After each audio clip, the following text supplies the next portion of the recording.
Freedom is the right of all sentient beings.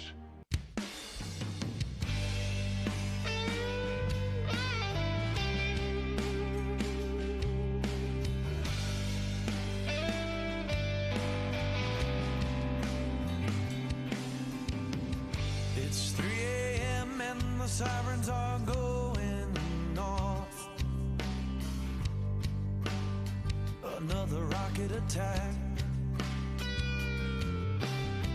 I've got my boots and got my ammo in my 50-pound sack.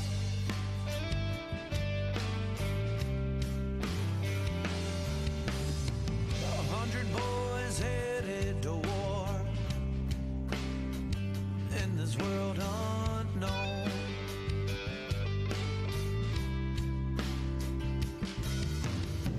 The only peace of mind I've got are these letters from home.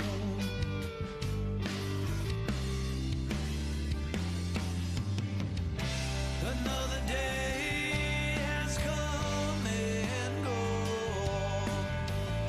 Another night I'm all alone.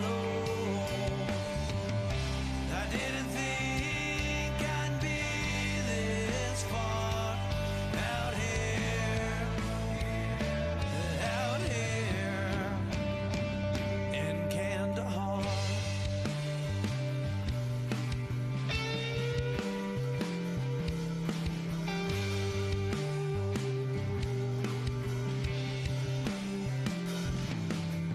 Well, most of us, we made it home,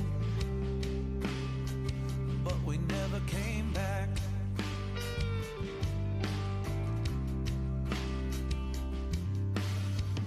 When we close our eyes at night, we hear a rocket attack.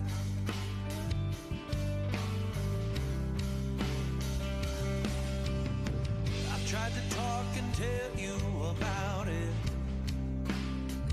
but it ain't the same.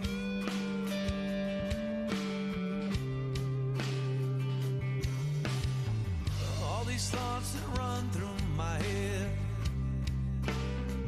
well, they can't be tamed.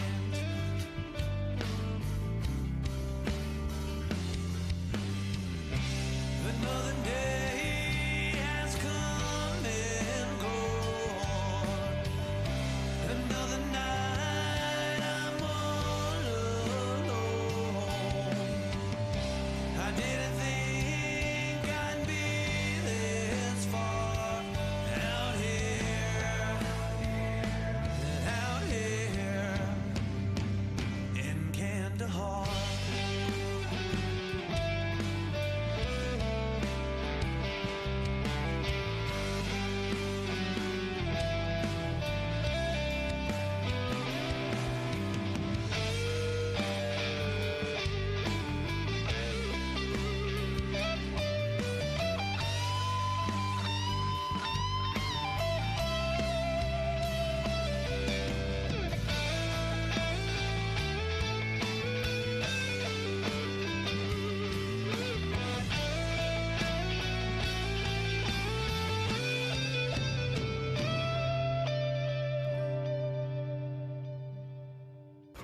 Another day has come and gone.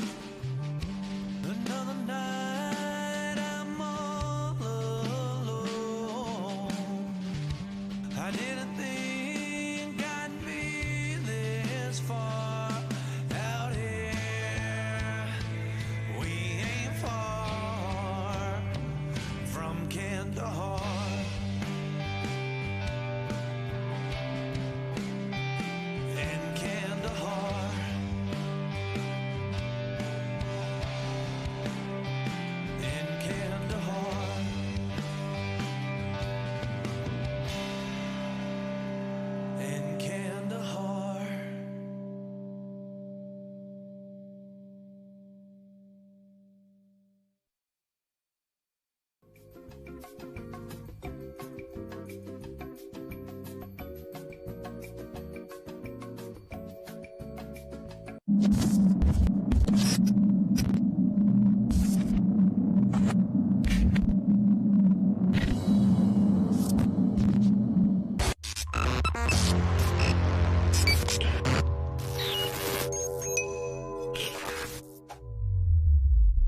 to see somebody. WTF Nation Radio. WTF Nation Radio. Whoa, whoa, whoa, whoa, whoa. Do you ever have one of those moments where you think, how the hell did I get here? Jeez, what happened to me? I was ruling the galaxy, had a cherry new battle station. I mean, this place had an omelet bar, a straight-up omelet bar. And now look, my former interns tossing me down a bottomless freaking pit.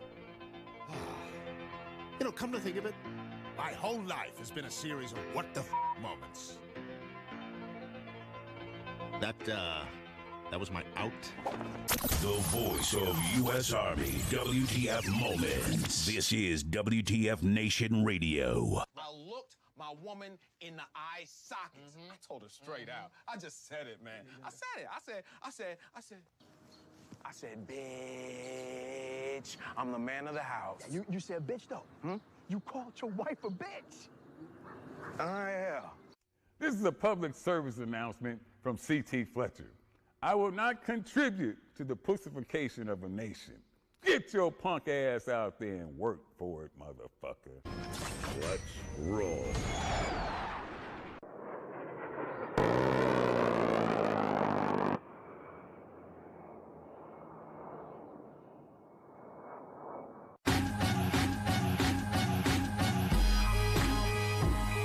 Oh, man. Break him off some. That's right. Broadcasting live from the Functional Veteran Center of Excellence on this Labor Day, 7 September 2020. Man, I'm pumped. Ready to rock and roll. That's what I'm talking about. We're going to have awesome guests. It's already Labor Day. What's that? What was that? Whoa, say that again? Labor Day? Yeah, today's Labor Day, dude. Oh my God. Today's Labor Day, man. We're laboring way too much today. Stupid joke, I know. That's like the most. The honeydew list was long today. Dude, I'm about to say you're like, are you okay on the mic, man? You're like hovering over the mic. You good? Oh my God, thank you. Oh, dude, I'm about to say, man, you all right? Hey, What's going on, WTF Nation Radio? We got Dave in the chats already. That's what I'm talking about. What's up, Dave? Welcome back again, brother. God, man, it's been a while. He was on the Monday edition last time. We were talking about his the commemoration of the first responders and stuff. So this one right here is going to be a special one. So I can't wait. Yeah, man. So wait. So what'd you do this 4-day weekend? You said you had a honeydew list. What you got going on? What were you doing? Honeydew list, of course. Well, we got new bunk beds for the littles, thanks to my awesome dad building. And then everything that comes with rearranging the rooms and putting stuff together, because that's my job. But was able to watch some baseball, so it wasn't a total loss. And my wife did buy me a big bottle of tequila, so I was pretty set for most of the weekend. But right now I'm enjoying a good old pint from the homeland of Ireland. So cheers. I'm drinking sweet tea tonight. I'm actually drinking sweet tea tonight. That's all I'm doing is drinking sweet tea. I know. Yeah, this because this has been a busy weekend doing all the stuff.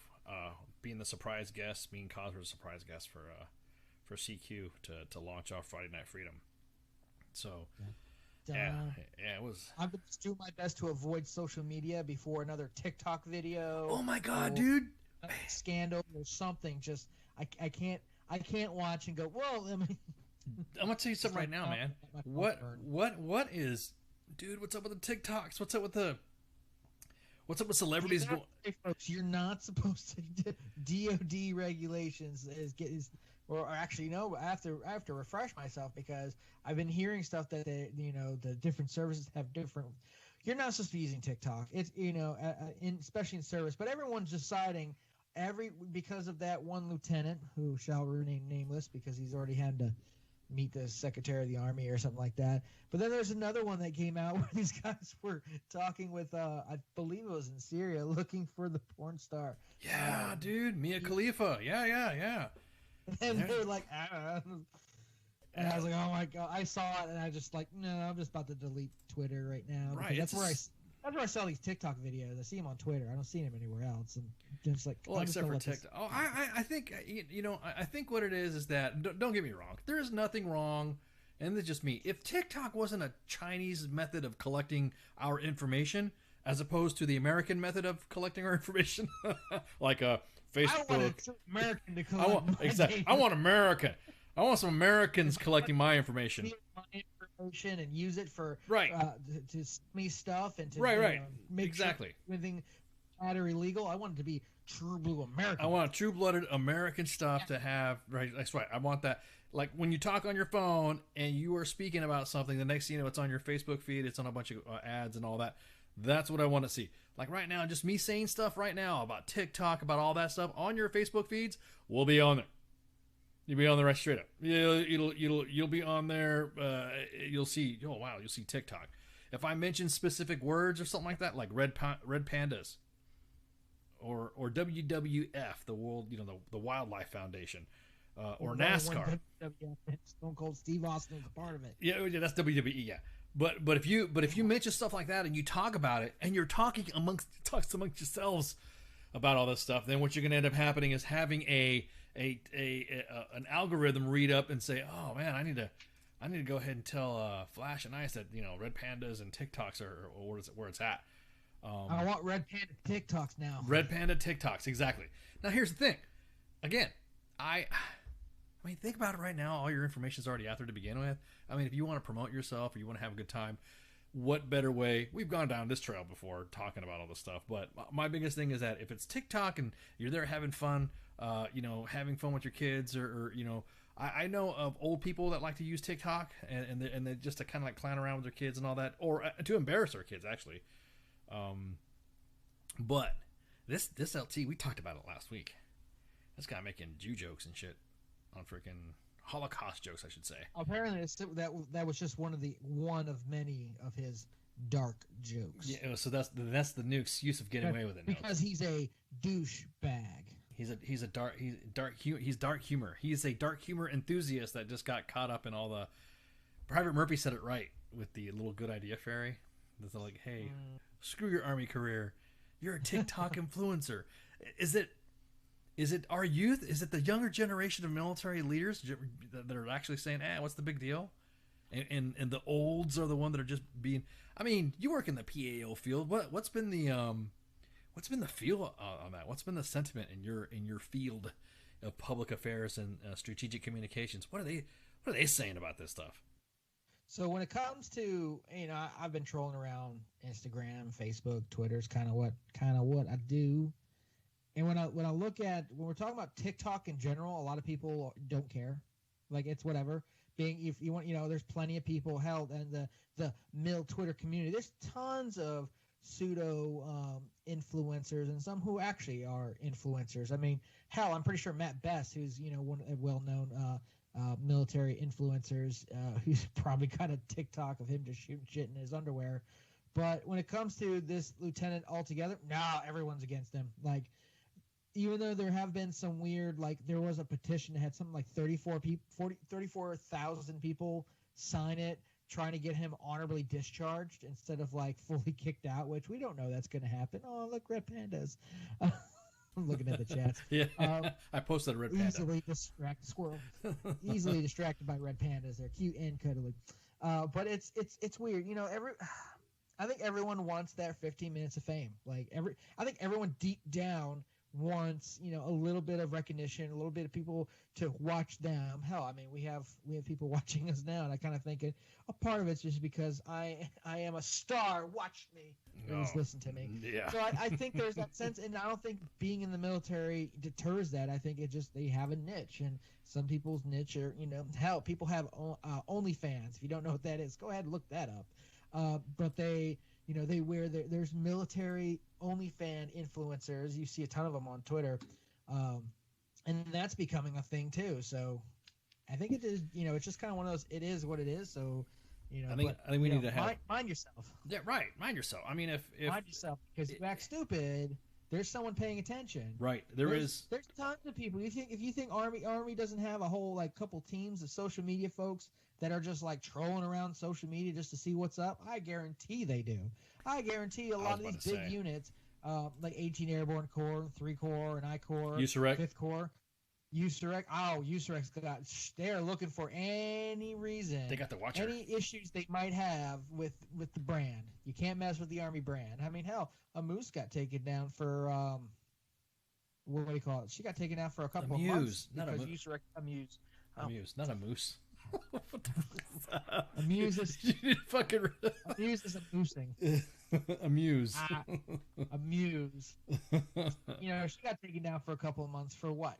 Nothing really making, you know. No, she didn't do anything wrong. She's just talking about the military experience. Right. With none of the stuff she was saying was really wrong, and she definitely wasn't like dark joking it up or anything. And she got taken down for a bit, but now she's leading the crop of recruiting influencers and stuff like that, which is a whole weird thing. But so just mind yourself. You know, social media doesn't exclude you from getting in trouble. It just gives you another avenue to be an asshole. Right. Well, yeah, on both sides. You know, social media is so social.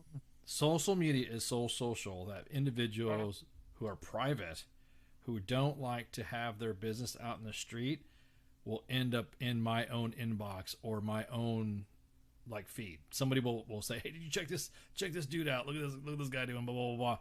And this is the kind of person that would never ever share this. You would never find this individual sharing anything like that. And you're just like, oh, okay. It's just telling you right now that social media brings a large world into a smaller world, and before you realize, be careful what business you put out there, because it'll always get back to somebody. And that whole, well, you could trust me. This is not when it's shared, not when it's shareable, not when, oh, did you see this? Did you see that? Did you see this? And how'd you see that? Oh, how'd you, share that on Facebook? Did you share that on Facebook? I thought your settings were closed. You know what I mean? Just stuff like that. It gets too scary sometimes. TikTok, hey, do you want to lip sync or do karaoke or something like that? That's fun. I mean, my daughters do that stuff. I mean, they're not on TikTok, but jumping around singing and shit like that. And they get me involved when we start singing Disney songs. That's a rite of passage for dad. You know what I mean? You got to do that stuff. You're not going to see me on a TikTok video unless I get caught. And that's my daughters will. I got to find out and see if they use TikTok. It's like, no. I know you got to worry about that stuff now. Yeah, I was like, wait a minute, do you guys use TikTok? Oh, I don't have to ask my kids if they use TikTok. I know Baby Ice doesn't use it, but I know, the other two kiddos, if they use it, and I get, oh, yeah, here's my dad, and the next thing you know, I was like, oh, oh my god. Exactly that, Scott. You can make it to where only your friends see your post, but then your friends screenshot your post and snitch. Exactly that, dude. Exactly that. Well, you know what? You actually, I mean, me and you've talked about this lies. We've caught people in lies doing that shit. I never said that. I never posted that. No. We have receipts. But it's funny. Now, so do you know any rumors on what's going on with this kid? Is this kid is he going down? Is he going to, Honestly, the conversation, Fort Hood had yet another tragic incident, and then that whole thing kind of went shoop to the left because they realized, oh no, we have another issue here. And I haven't heard anything on the web, on the webs or on the social medias and in Twitter and in my book or whatever my grandfather used to call it. And it's been kind of crazy because everyone's just been focusing on, oh my God, how is the Army having more deaths and what is happening? Do you think it's almost like when if you start paying attention to it, then now you're realizing that, oh shit, it's happening. Yes. Yeah, it's like now that you're 100%. Now that you're looking for it, it's happening. But I'm pretty sure there was probably deaths before other installations that we just didn't catch. Is that your? Well, I mean, the young man that passed away this last week collapsed during PT during a I guess it was a unit run or a company run or something like that. Collapsed and then sadly passed away. And my wife was like, "What is going on? What?" I'm like, babe, that happens a lot more than you think. It's just right now, everyone is looking for anybody. I mean, I remember being at Fort Hood and we had someone within a year, collapsed during a PT test and later died. I've heard of it happening in many places. Hell, I've heard of having to get basic training. I mean, sometimes this stuff happens, and the physicalness of this chosen field, sometimes doesn't hit everyone the right way all the time, and sometimes tragedy happens. There's people who found out they've had like all kinds of really bad issues by passing out, collapsing during PT tests and stuff like that. or regular PT. Now, granted, there are units that take physical fitness to an extremely crazy level. I got it. You know, if you're infantry and stuff like that, you guys are doing a little bit more crazier stuff, not Cad Scouts or anything. But if you're infantry, or did you just take a dig? Did you just take a dig at the Cad Scouts? Did you just? They're not real cats. Oh, okay, go ahead. Yeah, before dismount. Anyway, but I mean, we've seen this before. This isn't new stuff, but everyone on social media is making it out like this is the new. Oh my God, I can't. Fort Hood is just like it's not people running down Rancier getting gunned down, you know, trying to get their crack fix or whatnot, or people getting hurt in a training area and not getting medical attention because their company commander's like, yeah, you're fine. We're talking, you know, some of this stuff is literally out of the Army's control, but they expect the Army to have, like, I mean, the only way you're going to get the Army to, you know, stamp down on these deaths is they lock these people in their padded cells every night. And I mean, but what do you expect? I mean, this job is dangerous. I feel like, granted, they, you know, I'm not saying that the folks who, you know, have filed sexual sharp complaints and then later died because of X, Y, and Z, and the company commander didn't take it seriously. That's not what I'm talking about. I'm talking, you know, sometimes we have training accidents, and sometimes we have people who died, you know, during physical fitness, and it happens. Hell, I remember Fort Hood a couple years ago had the folks trying to drive through a high water crossing. That's right. And I remember that. The LMTV flipped over, and I think they lost about 8 people or something. It was, it's tragic. We've had people who've had, we had the Marines during a routine training of amphibious launchings and stuff, you know, who their vehicle just sunk to the bottom of the sea right there. I mean, this stuff happens, but I do think that there is merit to people throwing their hands and going, oh my God, what's going on? Because we've been saying that, you know, soldiers have been saying this for years. How many times have we had to do stupid things? Or, you know, you've pulled 24-hour CQ, and all of a sudden you're being said, hey, you need to go be the safety for this firing range. What?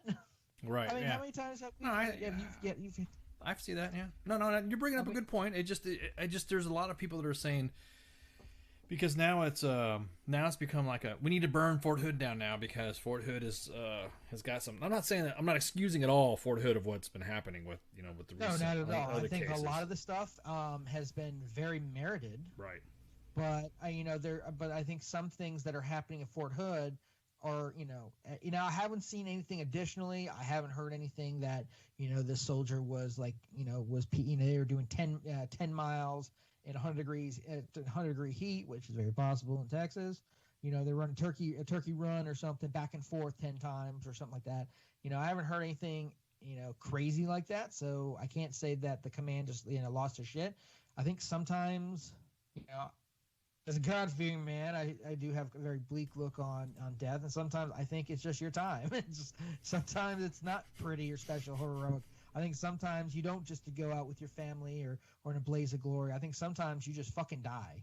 And maybe this was just his time, and, you know, which sucks because, you know, he was a young kid, and that's a shame. But I mean, Fort Hood has a lot of problems. We've been saying this for a long time. No, that's a good. Just interesting. At least FORSCOM is actually, you know, making some moves, which I think you guys covered on Sergeant Time. Yeah, I mean, they have the independent study going on and all this other stuff. It's just, my biggest thing is that some of the things that we have seen are like you said, warranted in its discussion, or what's going on with the Fort Hood leadership, you know, missing soldiers and all that. But then there's some things that individuals just like to jump on the fucking outrage righteous train and then say it's now everything. Like if it's because of Fort Hood, it's because I'm pretty sure any other installation, like Gary said in the chats earlier, on Benning, that there's more ambulances on the road than cars from 06 to 800, and that's Benning in July from all the heat cats. So it's a lot of it too could take in consideration. Now, because of it being Fort Hood, does it help to say that? I mean, of course, our hearts go out to the family members of the individual that died while they were doing something as what we simply think is PT, but there could also be, like you said, some extenuating circumstances or something that may not be known in his health, or, you know what I mean? That there's got to be so much that you can. Josiah, you might be right. It might just be Voodoo Kurtz. Yeah, I'm about to say, yeah, Josiah, it might just be somebody threw some. Somebody did. I don't even want to try to recreate what kind of ritual would have been to do that, because I don't want to like curse anything else just by repeating something. I don't want to say Biggie Smalls too many times and then have something happen. But you're right, Josiah. It must be some voodoo stuff. It's got to be something that place, man. It's I'm pretty sure Well, I guess I never mind. I don't want to put that out in the universe, but Fort Hood is just getting it was being Fort Bragg and Vietnam and everything like that, but now Fort Hood is just, I think it's in everyone's front and center, and I think we're seeing more of these deaths because Fort Hood has been front and center. Now they've been front and center for good reason. I mean, good reasons, as in the case of it needs to happen. Whatever the problems with the command when it comes to the sharp allegation with Vanessa Guillen, and then declaring people AWOL instead of really looking for them. Those are all big issues, and I'm glad that it's being out there. And sometimes cancel culture and social outrage and everything kind of does a good job when it's steered towards a good thing. But then this whole PT mishap, and again, I don't know all the facts. Right. I don't know if, like I said, if this was like they had PT 18 times that day and doing 100 dang miles, and he just damn collapsed, which is then a big issue. Or it could just been a routine thing and just something, maybe a defect in his heart just clicked off, or an aneurysm, which freak you out enough, but it'll happen. It's very easy or to blood clots. have an aneurysm. Just No, but you know all about those. Yeah. So it's very easy for this shit just to happen. Yeah, Like, yeah. You're right. Yeah, you're every day's literally a roll of the dice. Yeah, yeah. No, I mean you're right. Throw some D&D at you. It's like a roll of dice. You're just like, hey, will that hit? Nope, I'm good for today. Yeah. That's honestly, I mean, life is so fucking like it is random like that it's straight up just So he just might have just not rolled high enough that day, and I hope it wasn't somebody else's doing that caused that, but it is what it is. But Fort Hood, I mean, eventually we're going to move on to the next outrage. Honestly, they should just rebrand Fort Hood, because I think Hood has had enough issues, and they should call it Fort Benavides. That's Fort exactly Benavides. what I was going to say. I think we should just rebrand, refresh. It should be welcome. Welcome to Fort Benavides, and then let's see, to the Sergeant Hester, non-commissioned officer academy. Just start totally putting some hero names on there. No, I was just curious from your because I know we were just talking about this too. I was interacting on social media with other public affairs, and the situation of UPARs, and it's funny how the most baller ass visual information products and message and storytelling comes from somebody who's not a PAO. Well, you for exception. I've seen some of your work too. Your shit's good too. But what I'm saying is that you see the younger unit, public affairs representatives, those kids. You see them pulling out I always keep bringing up Defender 2020. The kid put out some awesome products, and the kid's not even a PAO. The kid's not even trained. He just that's his niche. That's his thing. Oh, there's tons of people that just have that creative, right. that visual information, creativeness. That just the job wasn't open at the time, and but there's also individuals who are in that field, and this, that will stifle that creativity or innovation. So bad. No, I'm just curious, because I know somebody when it comes to have had I've been out of the PAO circuit for a hot second, so right. when it comes to the UPAR program, I'm for it. If the Army keeps, they keep taking billets away from PAOs. It used to be where you'd have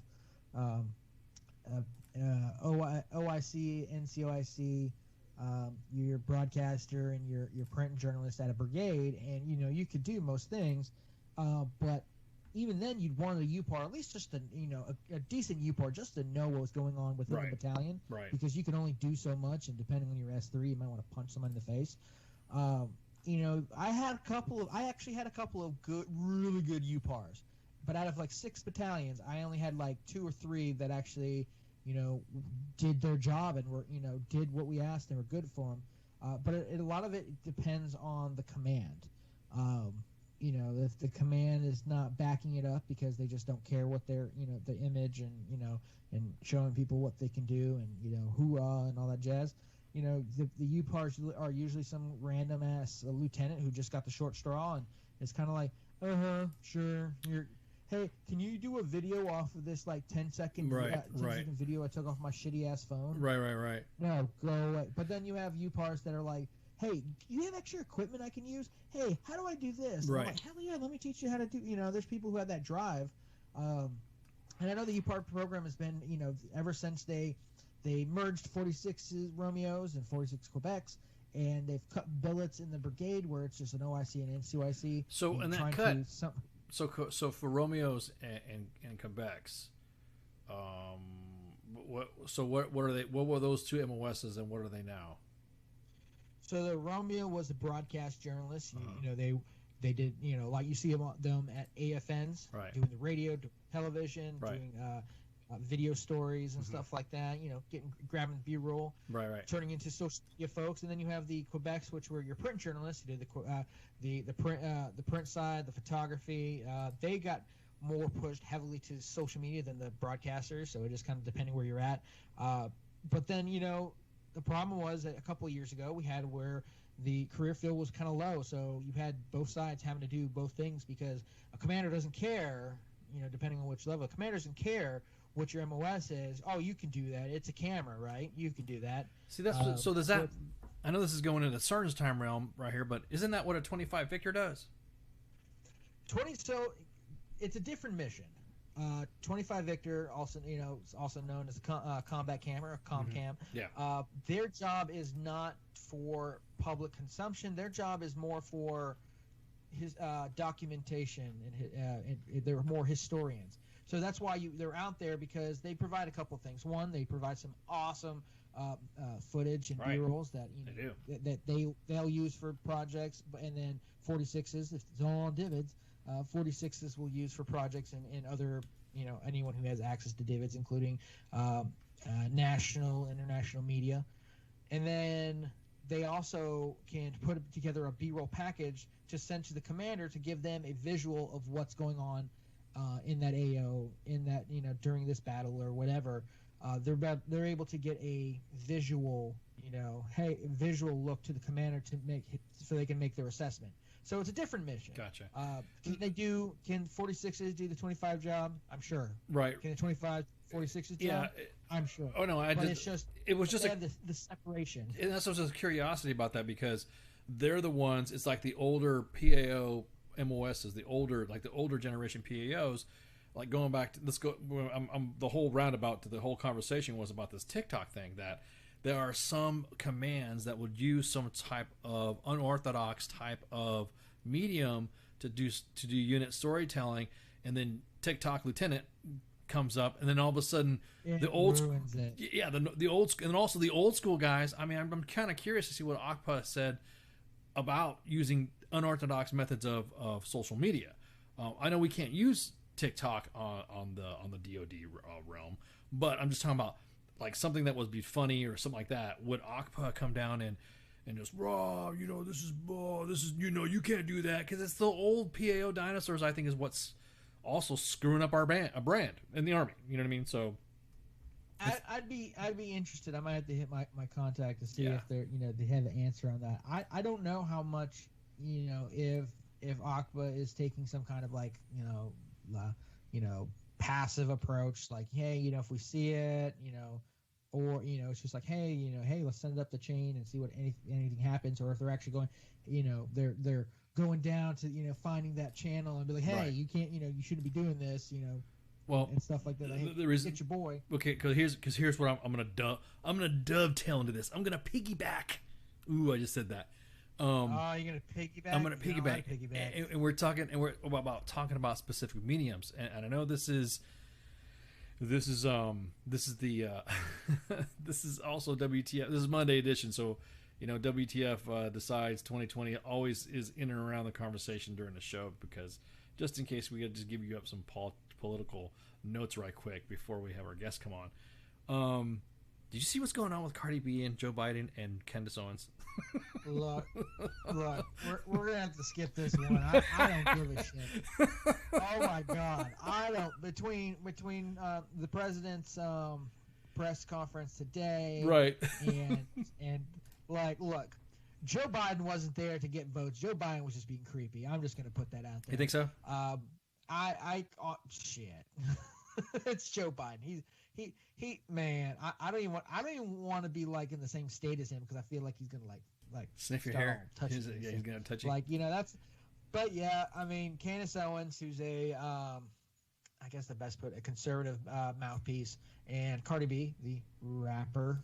Yeah, I guess entertainer. Yeah, call a rapper. Yeah. They had a whole thing because, like, apparently, Joe Biden jumped in on Cardi B's Instagram and was kind of chatting up a couple of things, because the Democrats are the new hip. They're with the kids on the places and the things. Right. And Candace Owens, apparently Cardi B and Candace Owens had a bit of a Twitter fight, little Twitter cat fight.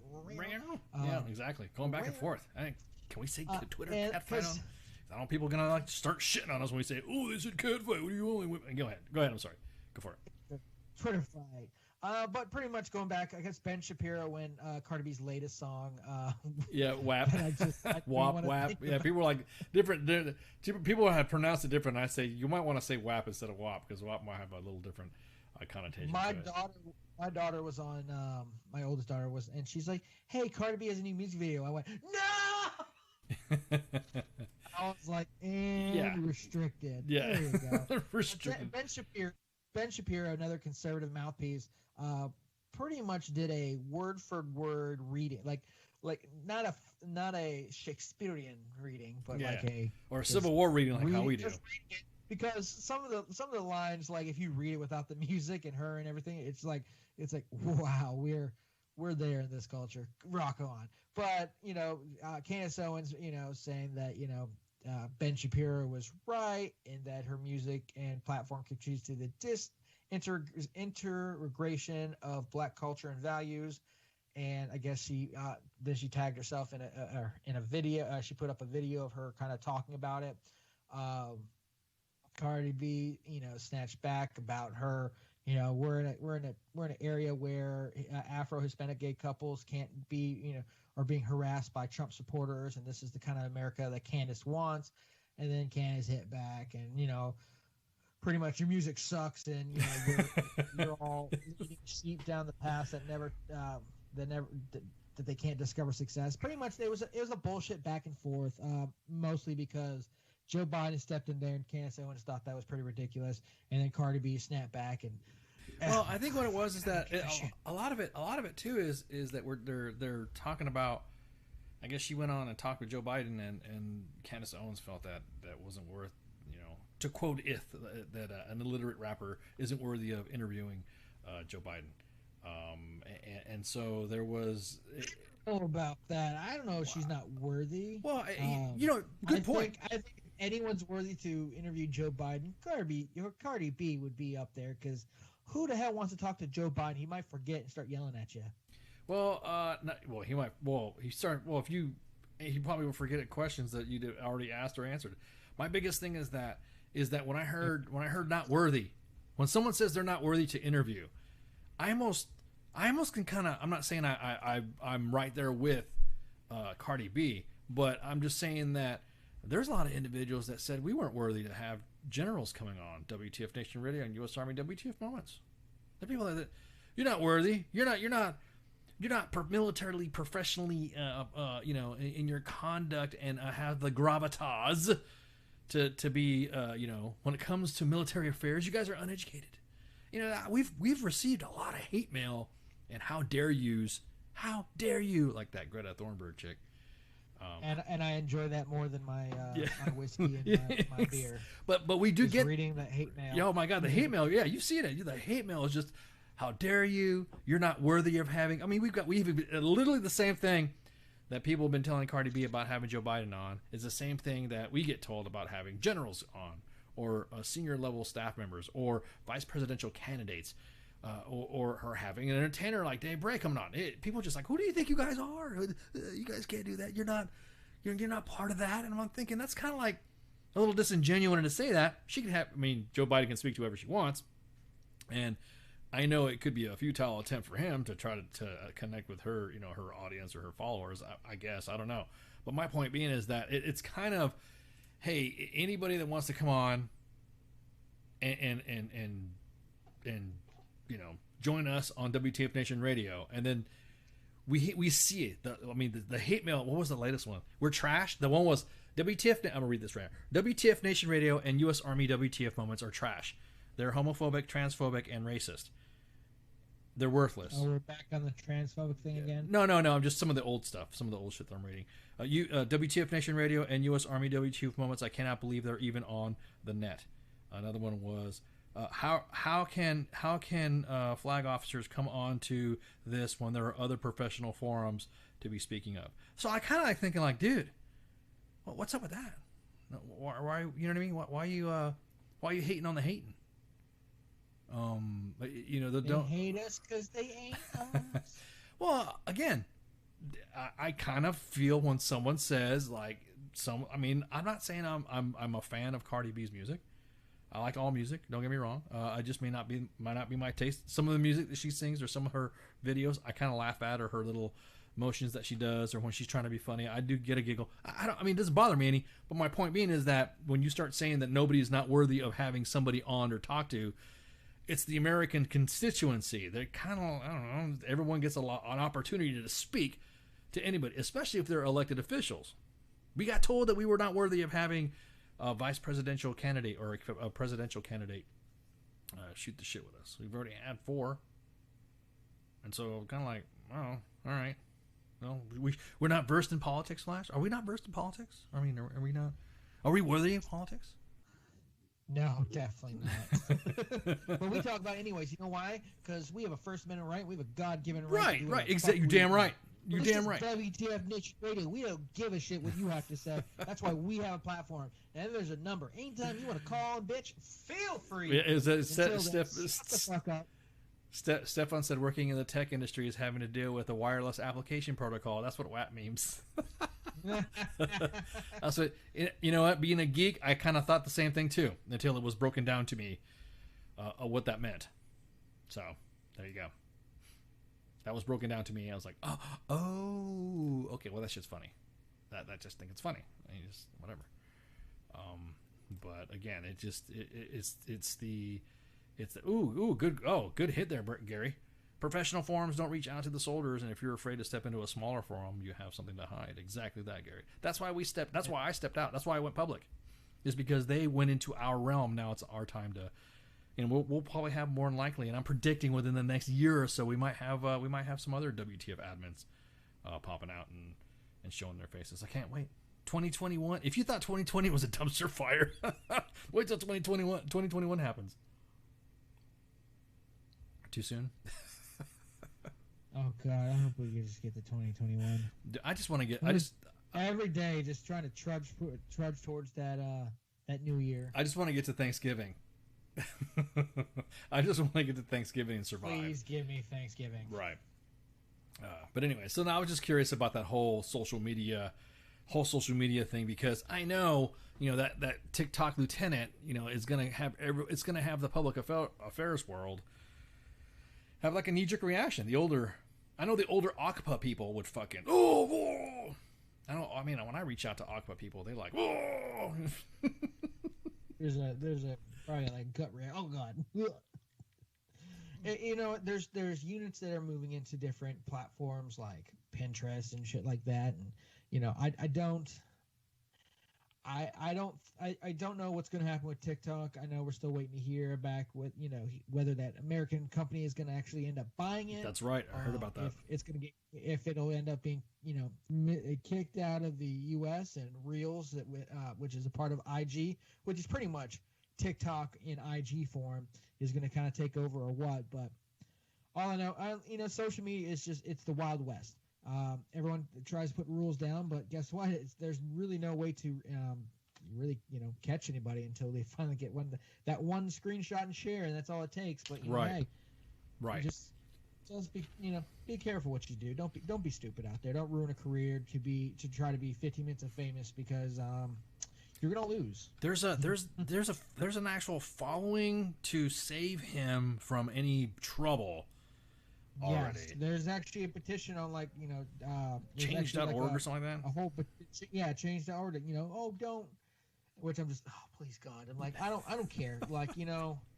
I believe, if you're gonna get a UCMJ, then give him UCMJ and move on. I don't think this needs to be a drawn out thing. If you really want to kick him out for this, if there's more, I don't know, but the Army's gonna be missing out. But I also don't want, I know I wouldn't want to serve somebody who, can just be like, oh, it's a dark joke, and like, it's a slippery slope. I would get pissed off right. if I when I was in a squad and somebody would say, oh, it's just a dark joke, sir. No. Shut the fuck up. Oh, and I'm pretty. Yeah, I mean, you on specific topics and subjects are not dark jokes. I mean, you know what I mean. I mean, you've heard. I mean, I don't know. If you want to talk about it or not, but it just kind of like it's a slippery slope once you start saying, hey, it's a dark joke about this. Then what else? You have to make excuses for the jokes you make. Right. That you have an issue. Then you're not funny. They're not funny. They're not funny. When you have to go, you're not laughing because X, Y, and Z. Sometimes the joke's not funny, dude. Right. Well, I mean, that just wasn't funny. Right. Or you may be funny looking, but that's about it. But I'm not gonna. I'll just say, gee, that's kind of messed up. I'll say, nah, you're messed up, dude, or whatever. That usually will end the joke there. I'm not gonna be a bitch about it and complain, but I'm definitely not gonna have like putting that shit on social media. Like that right there was the most incendiary. Not to mention the fact that he was also he had on his YouTube page. He's because he's stationed at Fort Stewart. He was bragging about driving to Florida, leaving because Florida's a hot state, so you have to like quarantine 14 days if you come back from Florida. They tracked his ass down quick. Like, they did. Like, as soon as I saw the video, all of a sudden, 18 Airborne Corps is just like, hey, we're seeing this, and then I got asked. was like, holy shit, we're working on this. The commander on Twitter and stuff, going, hey, we got this. I was like, damn, somebody went like Google. That's one. Find this name. Yeah, find this name now. I mean, they found him quick, which is kind of find Lieutenant, which is kind of scary because Nicholas Rickenbacker. Because we kind of like realized, holy shit, the Army. I mean, I kind of like laugh, but then I'm kind of like going, yep, that's them. All the stuff they talked about, how people say CID doesn't really do that. They don't really do that, and the next thing you know, Task and Purpose had a story. 18th Airborne Corps is always on top of things. The Task and Purpose had a story. 18th Airborne Corps released a statement. The commander of 3rd Infantry Division released a statement. The Secretary of the Army, it was like immediately pow pow pow pow pow pow. I was like, this kid was not. Oh yeah, this kid's gonna. This kid was like, oh fuck. Yeah. Well, you know what? They just passed 600-20. You could use push-ups for punishment for for corrective training. I wonder how many push-ups the kid's getting. Hey, Lieutenant. I'm coming from DC, so we need you to push ups from now until I get to you. Until I get to you, exactly. All right. Hey, we're gonna take a break, and then right after the break, right after we bring the guest on, I'm gonna play the song from Dave Bray, "One Day of Hell." We're gonna finish the break. You're gonna hear Kaz say his disclaimer, everything stated on WTF Nation Radio, and then I'm gonna come on and I said, okay, ladies and gentlemen, and we're back. Let's take a listen to the song, and then Dave Bray is gonna join us, and then he's already gonna be with us probably at the time we play it, and then we'll be able to discuss it and all this other stuff. And he's got a cool story behind it. I'm glad that he's back again to talk to me, and he picked our show to do it again. So. Let's take a break, and we'll be right back. So refill your glasses, go to the bathroom, smoke them if you got them in shots. WTF Nation Radio. WTF Nation Radio. Take it from me, Ice. You can't just float around space not caring about stuff forever. The voice of U.S. Army. WTF Moments. This is WTF Nation Radio. Shit in the bag, Pogue.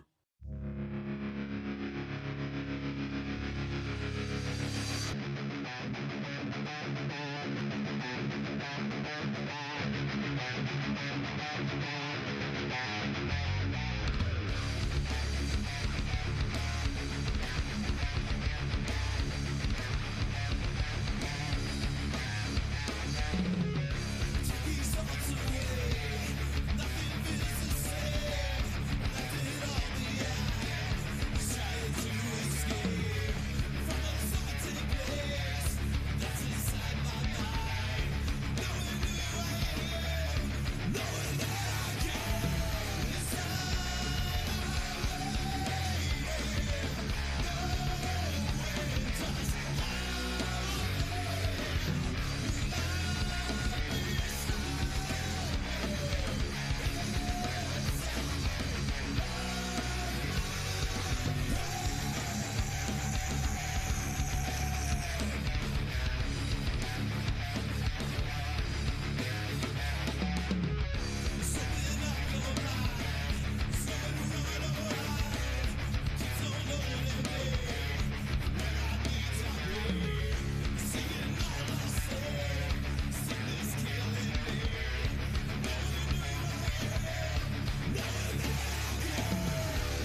waking up and fading out. Cirrus shapes I found blow me away.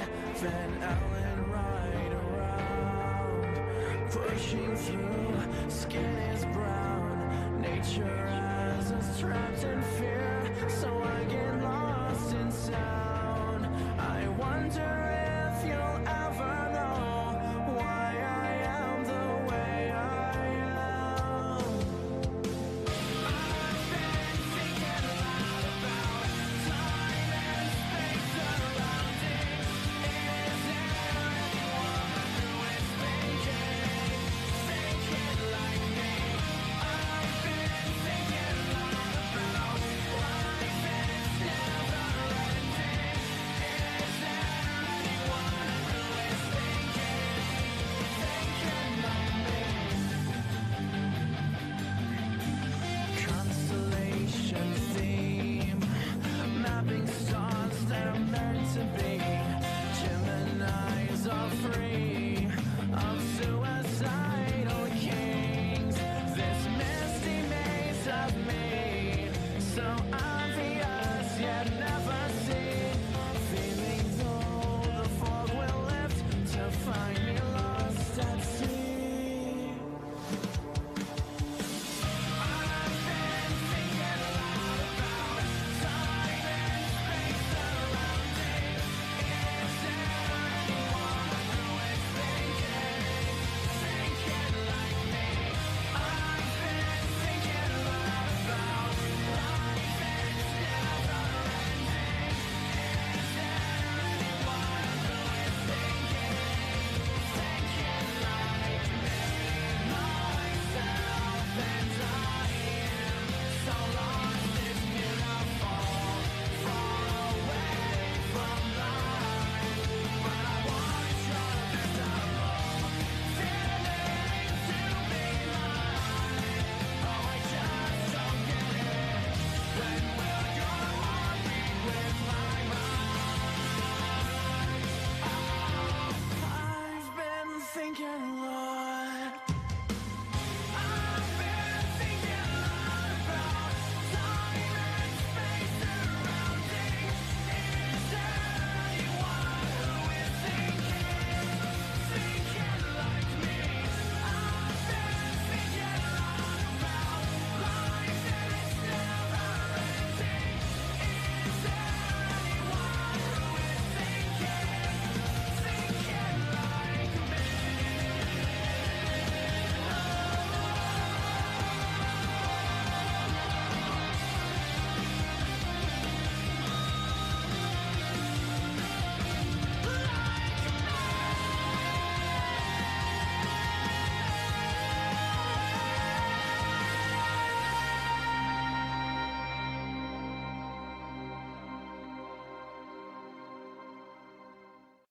I am here determined to stop this future atrocity. This station is now the ultimate power in the universe.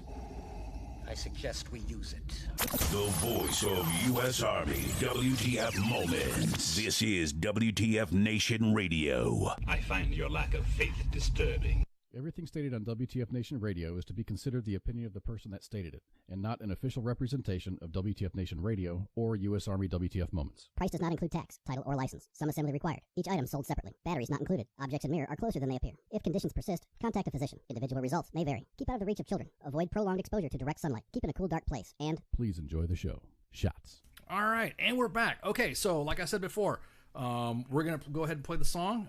This is from Dave Bray, and this name of the song is One Day of Hell. So take a listen to it, and then we'll be right back with Dave himself. And he's in the chats right now on the Facebook page of WTF Nation Radio. So he's in there shooting the breeze already. So everyone stand by and listen to the song, and we'll be right back. All right, and we're back again, and this time we have Dave Bray with us. Brother, welcome back, man. How you been? It is good to be here. Thanks for having me, man. This is really exciting, brother. I'm jacked.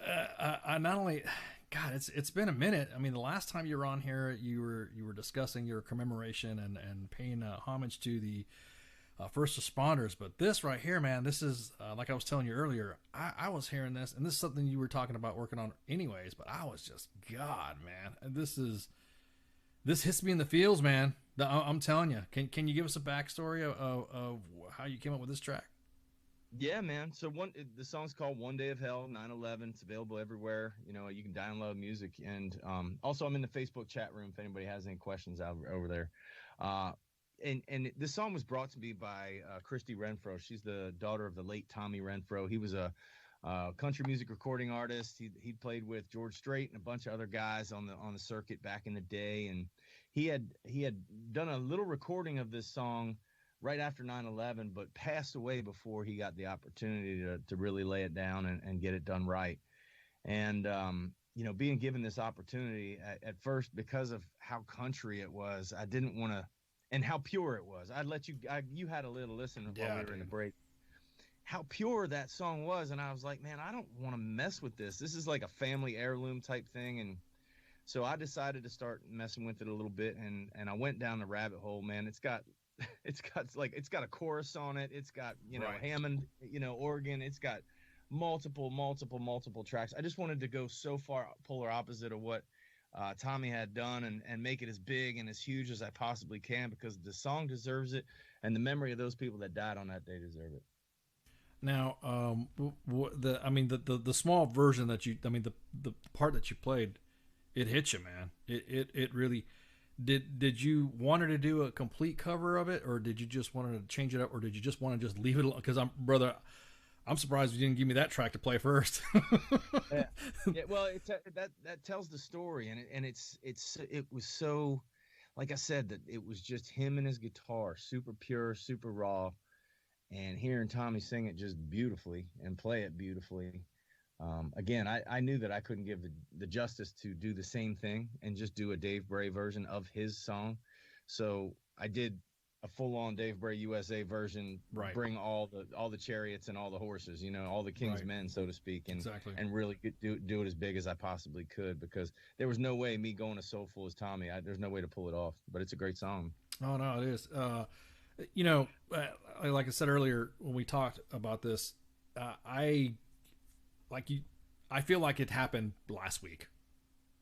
Yeah. I feel like it happened. I feel like it, and hearing the song, hearing the lyrics, I mean, how do you feel about it? How are you dealing with it when you hear about it and you read it and then you're hearing the song again? What's your take on all of it?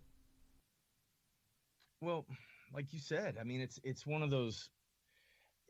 It's still very fresh in my memory, and I speak about this a little bit. I speak about how the scars of that day are still very, very fresh and very real for a lot of families across this country. They're now dealing with post 9/11 cancers and everything else that has taken their first responders, not just the people on that day, but just all of the ripple effect that's happened.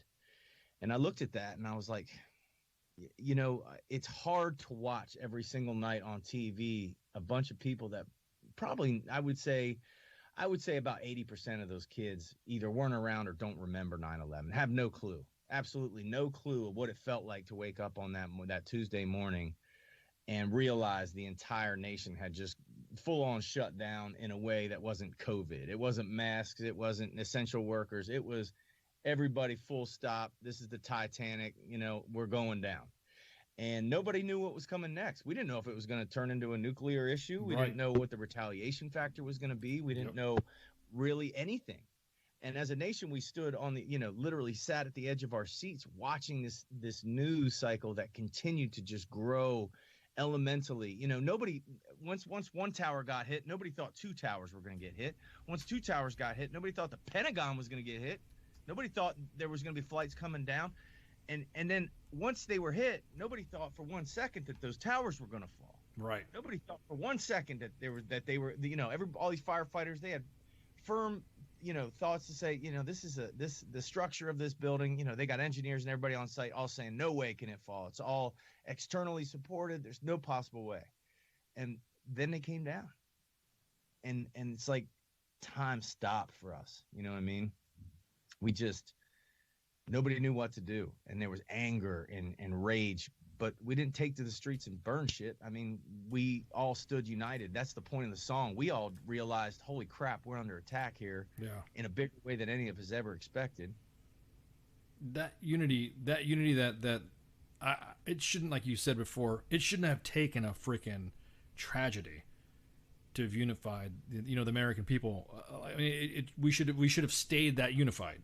There should have been. Now, granted, you could talk about the whatever political bullcrap of Afghanistan, Iraq, or going to war, or whatever, but at least the unity portion of it, I was just shocked at how it's waned off. When I still feel, I still remember where I was that day and what I was doing that day. Do you? Absolutely. My wife and I had woken up. I got a call from a friend. He's like, turn on TV. And I'm like, well, what's going on? He's just turn on TV, click. Okay. My buddy Dan, he was down in South Carolina or somewhere. And I turned on the TV and that was it. You know what I mean? We were just locked in and trying to figure out where and what we can do and how we can fix whatever we can fix and how can we get involved. And, by that time I was a little over a year and a half, 2 years out, of the Navy. And when I served as an FMF corpsman, I was like, okay, well, do I just pack a go bag and roll and try to get as close as I can to the city? The city was shut down. You weren't getting in to Manhattan.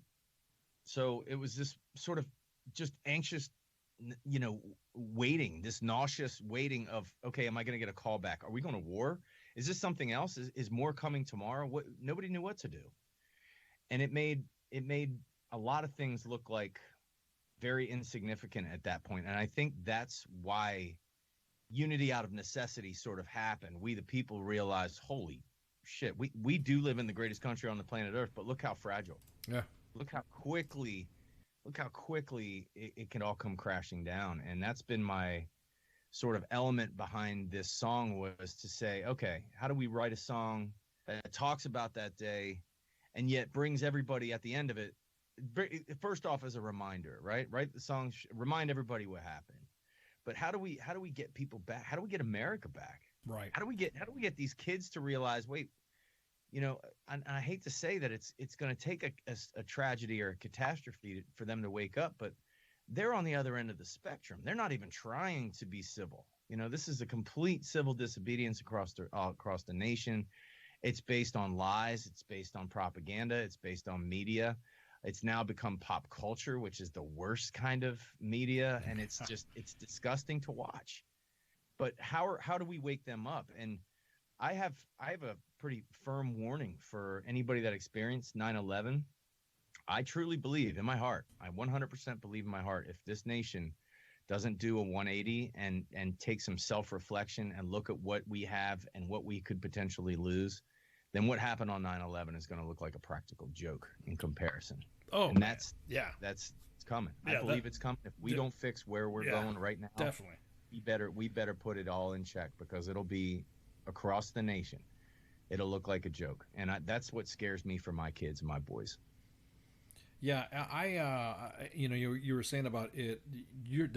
Now kids. Me and Spanky talked about it on Sergeant's time. There's already a generation that are that have joined the military, that have pulled a stint in Afghanistan and weren't even born. Weren't even around when it happened.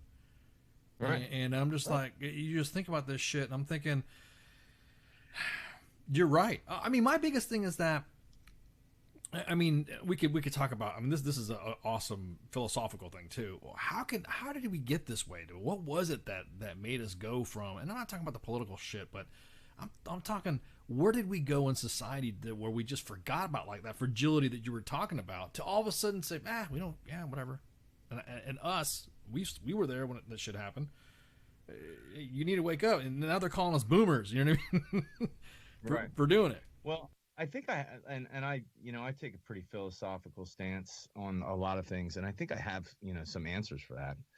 And I think it became more evident as selfishness grew within not just social media, but from the perspective of smartphones, where we're all carrying around not only a pocket mirror and a comb, but we're now carrying around a pocket video device and a photograph device, that we become these vain more vain creatures that are looking into black mirrors instead of looking towards other people. And I think when you start, you put something in between society's ability just to be human to one another and to be civil to one another, and you create a reward system that is based on a digital number, just like video games. We were all trained on video games to go down this road, try to get the high score, only get 3 lives. Well, video games now, they no longer have 3 lives. You have infinite amount of lives you can play for as long as you want, and the boards are infinite as well. So they've created an entire universe of what these kids are being trained into, and then they give them a pocket device to go out and go into the world where they don't carry the communicative skills to be able to even hold a door or have a conversation with somebody without feeling insulted, threatened, or somehow, I guess the word is, finger pointed or shamed. I guess shamed is the word, right? So I think this is the trail that if you go back and you sniff it backwards, you'll see this sort of degenerative, sociological, thing happening when social media, cell phones, and all these things come out. So as we're walking this back, where does it take a different turn? Where when social media came out, now we got smartphone. It was smartphones where you could do all kinds of video and send pictures and text and everything. And then all of a sudden social media hits and it just bifurcates, right? It becomes a million different branches of all of that same thing. And then now you have multiple platforms on social media and it hits again and it continues to buy. But each one of these things divides us up into these categories because it's asking you when you sign up, what are your likes? What are your dislikes? What's your race? What's your religion? How do you identify? Are you, asexual, bisexual, trisexual? And then AI sort of kicks in with the things that you like and the things you don't like, the text that you use, the words that you use, and it starts to categorize these people into these herds and these tribes, so to speak. And that's reversing back to where we were, tens of thousands of years ago as tribes. That's what we were. And we were rival factions, fighting with one another over things like land and food and hunting places.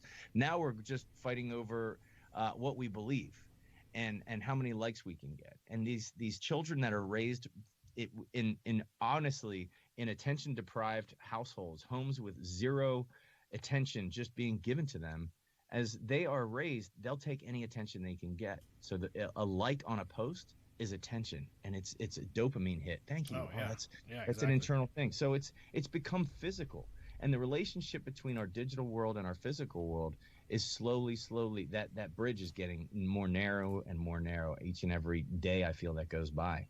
Then you add a mask into this whole thing and you completely shut down sociological interaction on the outside, and you got yourself literally the recipe for a disaster. Not to mention the fact that I don't like that whole freaking the reward system of that. Like you said, you get a like and all this other stuff, and then you see it on social media right now. I mean, you're on several different social media, and I can tell you right now, like Twitter is a dumpster fire for shit like that.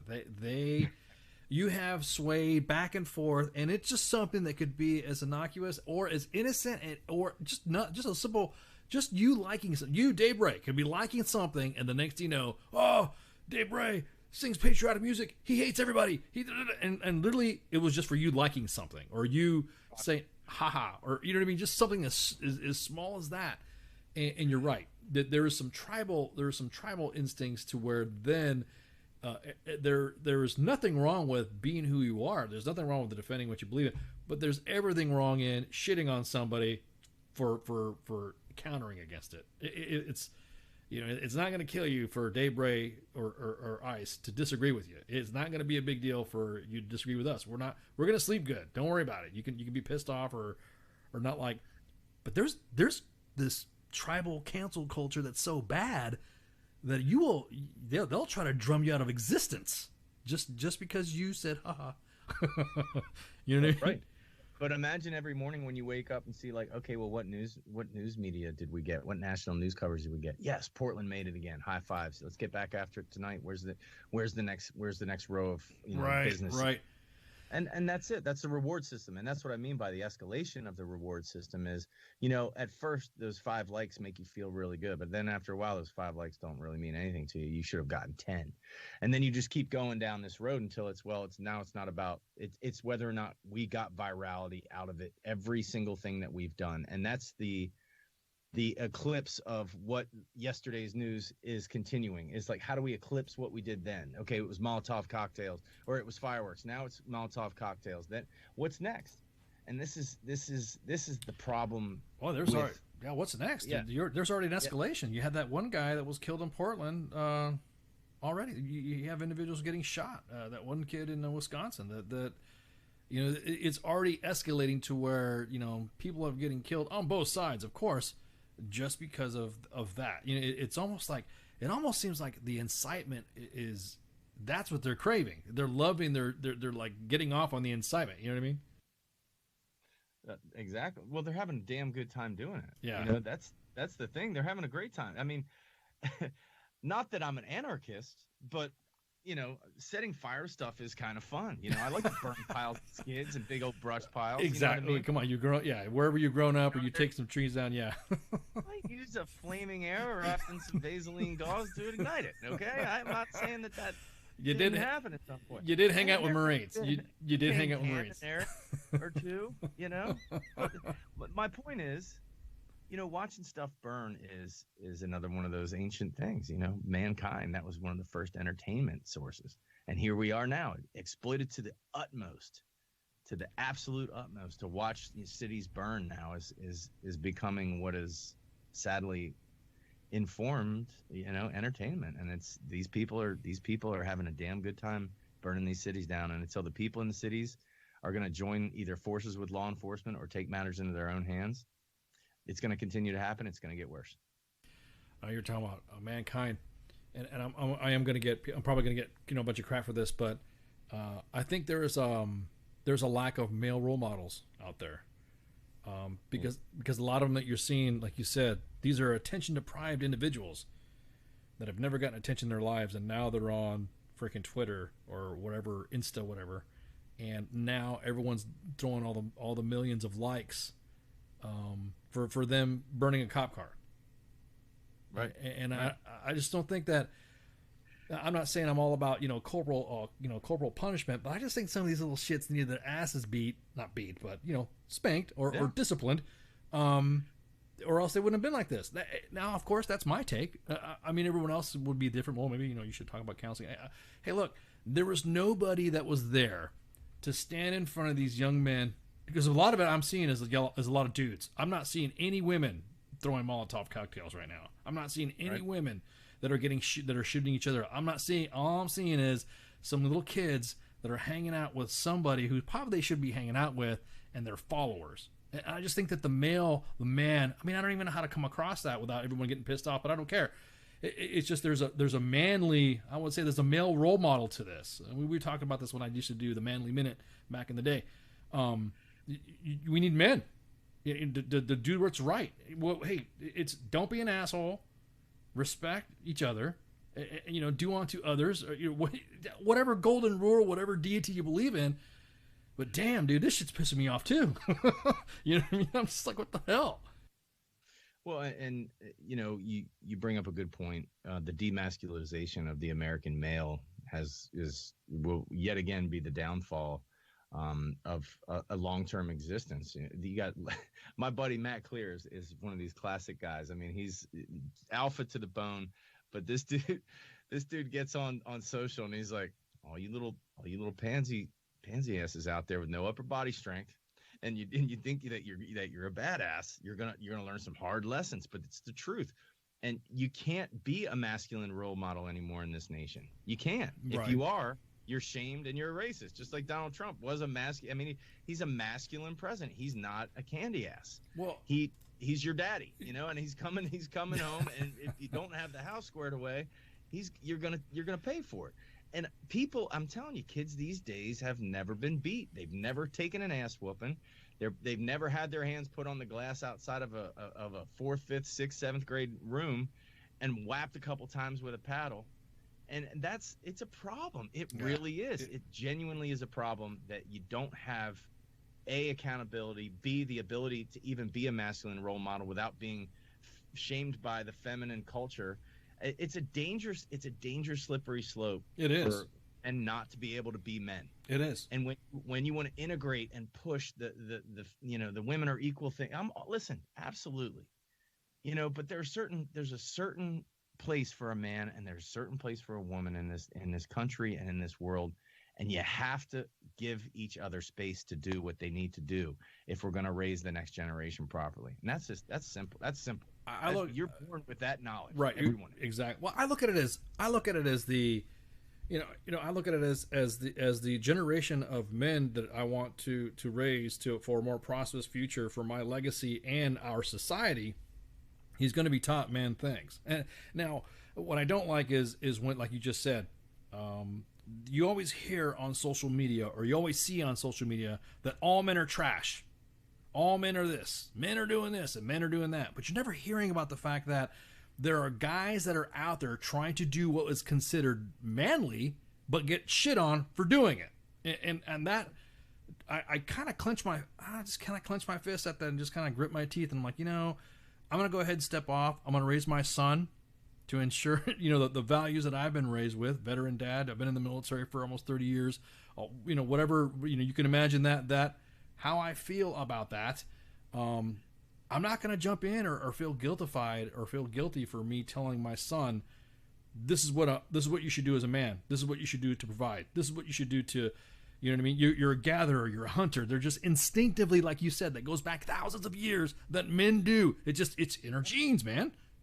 Yep. And I hear Jocko talking about it all the time. My kids train in jiu-jitsu as well. And I hear Jocko talking about this. He's like, if you would train your kids to respect what it's like to actually be in a man-to-man physical altercation at a young age, you teach them that, hey, your actions have repercussions. Your poor choices on a mat or in life are gonna come with pain and consequence. Right. You teach them that early. Right. Teach them that. That's some stuff you need to know early. But what it also teaches them is that they have less to prove. And this is, I mean, listen, I love the fact that if you can teach a young man or a young boy self-defense in a way that he can take care of himself and he has the confidence, he's not going to feel threatened by a bully just because he's got a bigger mouth or he's got a broader shoulder. I love that, and that's one of the reasons I said we're going down this road. We're in it to win it. You guys are going to do this. This is not a a maybe thing. This is just like the other sports that we've committed to. We're committing to this. This is us, and they love it. They love it. It's empowering to them. They are learning what it feels like to be in situations where they're somebody has a rear naked or has a painful submissive a lock or something on them, and they know that I need to quit, I need to stop, right, because I'm going to get hurt or I'm going to get killed, right, or I'm not going to be able to breathe. Exactly. That's something to be said for teaching your kids that humble humility of what it's like to get your butt kicked, right, or and or pay the consequence, and you don't get that enough. You don't get that. And these kids, once again, are out there because they're cowards. Oh. They have to, the mob rule mentality. Yeah, dude, I hate it. Oh, I hate it. Hey, we got so you asked for some questions, Dave. Well, here's your first question. Yeah. WTF Nation Radio, you're on the air. What's up? Hello. Oh, hey, I'm on, aren't I? Yeah, you're on, man. What's going on? Well, I didn't know that. There's no cue, man. Come on, Pickle. That sounds like my buddy Doug Pickle. Oh, dang it. I've been koshered again, man. Dang it. You can't pull that Midwestern crap under my nose, pal. I've been hanging out with you way too long. You got way too much time under your belt, mister. What's going on? Careful, or next year I'll come to your town and park on a sidewalk. What's going on, Pickle? How you been? I've been doing good, man. Been doing good. Been watching a whole lot. Dude, your new song, holy smokes. Holy smokes. Thanks, man. Once again, holy smokes. What a poignant time, and it's amazing how much you can feel your heart into that one, Dave. It really is. I got to be honest with you. It is utterly amazing. I mean, when you released Freedom Rings, I thought that pretty much hit it real good too. But you blew my brain. I lost a lot of hair follicles again, Dave. Thanks a lot, buddy. But it's on the money because, you know, that's the big thing. People are forgetting, man. They're forgetting about kindness and the way we were brought up. And it's got to get back to that, man. It does. And this is, I mean, dude, your heart is solid into that. Because, I mean, through doing what you do, you've met some phenomenal people. And very blessed. Absolutely. You're one of them, Doug. You've taught me a lot about that kindness and that giving heart. Your Purple Heart Foundation, what you do for those who serve as well. And, you know, you're not even a service guy and you still give. If 1/10 of the community that we have in this country would just open their hearts as big as you, man, this country wouldn't have the problems we're in right now. No, exactly. So they need something to shake them up, man. But sometimes, like I always say, you gotta reach right in and grab the heart to yank that tear out, and it'll hurt them a little bit, but it'll be a good tear. Yep. And then they figure out kindness. Yeah. So and they're humble too when they do it. I heard you talking a little bit about the rioting and all that. It's like, oh my God, I've shut the news off completely. I don't watch it. I watch Homes on Homes or the Hunting Channel. That's it. Good for you. Maybe that's what we should all do. There's no garbage on it. But it's, you know, the song, I mean, it represents the sacrifice that were made by so many darn near 4,000 people. Yep. And it's almost 20 years, man, and people are forgetting. I mean, all them police officers that ran in and didn't come back, all those firefighters, 343 firefighters. Yeah. I mean, and service dogs, too. Yeah. I mean, who can forget Bear, the world famous dog? 60 or 80 law enforcement or Port Authority we lost that day. I mean, and now we can't even support them without being called a racist. You can't support your local law enforcement without being looked at as a racist. And if the people of this country can't see that is wrong, like I said, the wake up that is going to come to fix that is going to be way bigger. It's going to make it's going to be bad. It's going to be way bigger. And if you know, these kids aren't prepared. These kids aren't prepared. You ain't got no I'm sorry, yeah. In the country, we don't shoot rubber bullets. Sorry. That's right. You come to mess my stuff up, I'm going to mess your stuff up first. Yeah. Good luck. You bring up a solid point there. You know, there's a huge difference between a bunch of people beating drums and, you know, with their Amazon bullhorns and screaming and raising Cain and standing out. But there was a kid that was yelling out in front of some guy's house, like, "What are you gonna do? Get out of that's my house. Like, you owe reparations." Okay, let's bring up the R word first. Ooh, yeah, man, that's a hot topic, man. Woo. And I'm like, reparations, time out, man. Like, welfare started in what? I can't remember the year, but since welfare started, it's been like $15 trillion has been spent in welfare. Do you know what our national debt just so happens to be? Right around 20 trillion. Yeah, I think it's over 20. Getting close to 26 or something like that. Right. The last 4 came from COVID. All right. The last 4 trillion came from COVID. So the 15 trillion has been paid. And the number and the percentages of, you know, Latinos, people of color, blacks, it's the lower population of minorities. That was the majority of that those welfare monies. And so, you know, if it's a head scratcher for me to sit and watch some 18-year-old kid scream out, you know, this guy's trying to smoke a cigarette or whatever and drink a beer. And he's got some 18-year-old kid who probably doesn't know anything about the history of this country. Oh my God! How a bill is passed compared to what the actual true generational, how this whole, you know, place was built. Doesn't know anything about it. And he's out there screaming about reparation. It's such a head scratcher. Yeah, I wish somebody call in and tell me why that has been a conversation. Right. There was an incident where I guess there was somebody speaking somewhere, and they said that when there's looting of a Nike store, there's looting of a Gucci store, it's acceptable because that's considered reparations. I'm like, dude, what how are you even surmising that? Why? I mean, don't get me wrong. I'm not saying that we're not talking about there is injustice or whatever. We're Americans. We free the oppressed in other countries. We know what it's like to handle injustice. We got you. We can help out. But then all of a sudden tearing an establishment down or a business down, oh my God! Aside from COVID, and then on top of that, that has nothing to do with any of what they're protesting. It's like, really? You see, if you think about it, man, you go back and you think about it. Remember how you were taught in school? Yeah, I mean, I'm 55 years old, and it was different. You know, we did I remember in grade school, we always started the day out with the Pledge of Allegiance, always. Yeah, now it's gone. And history class was a solid lesson in every war that America had fought in, going all the way back to the beginning, our independence, going all the way back. We learned it all, but now these kids aren't learning that. Yeah, they're not taught. It's over time. It's been going on. I mean, I can remember Mom saying, because Mom grew up in the 30s.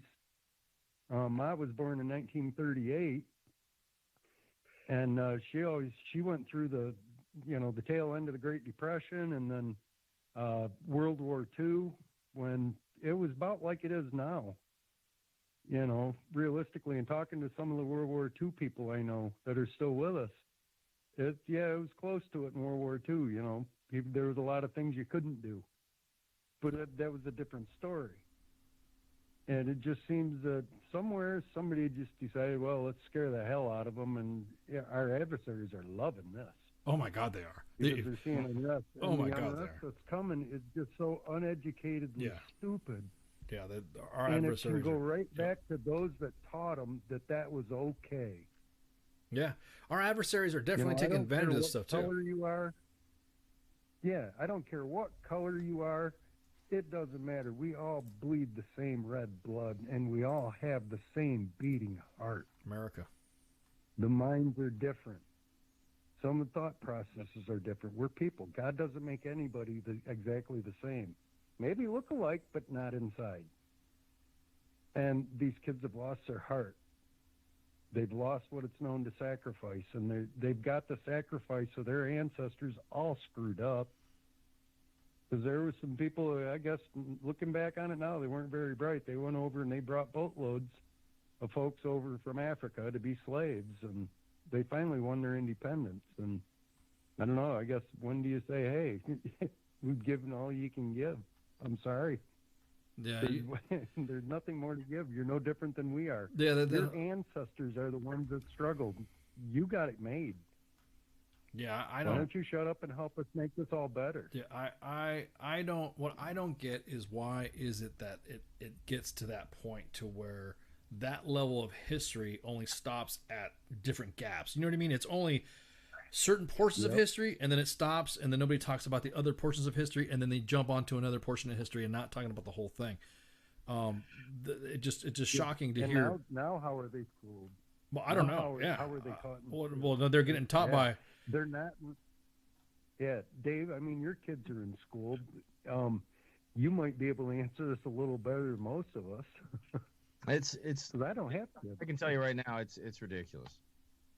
It is very frustrating, and we wanted public school for our kids, but unfortunately, it's getting to a point where it is just saturated with an anti-American, just underlying continual barrage of, like you said, it's just not being taught.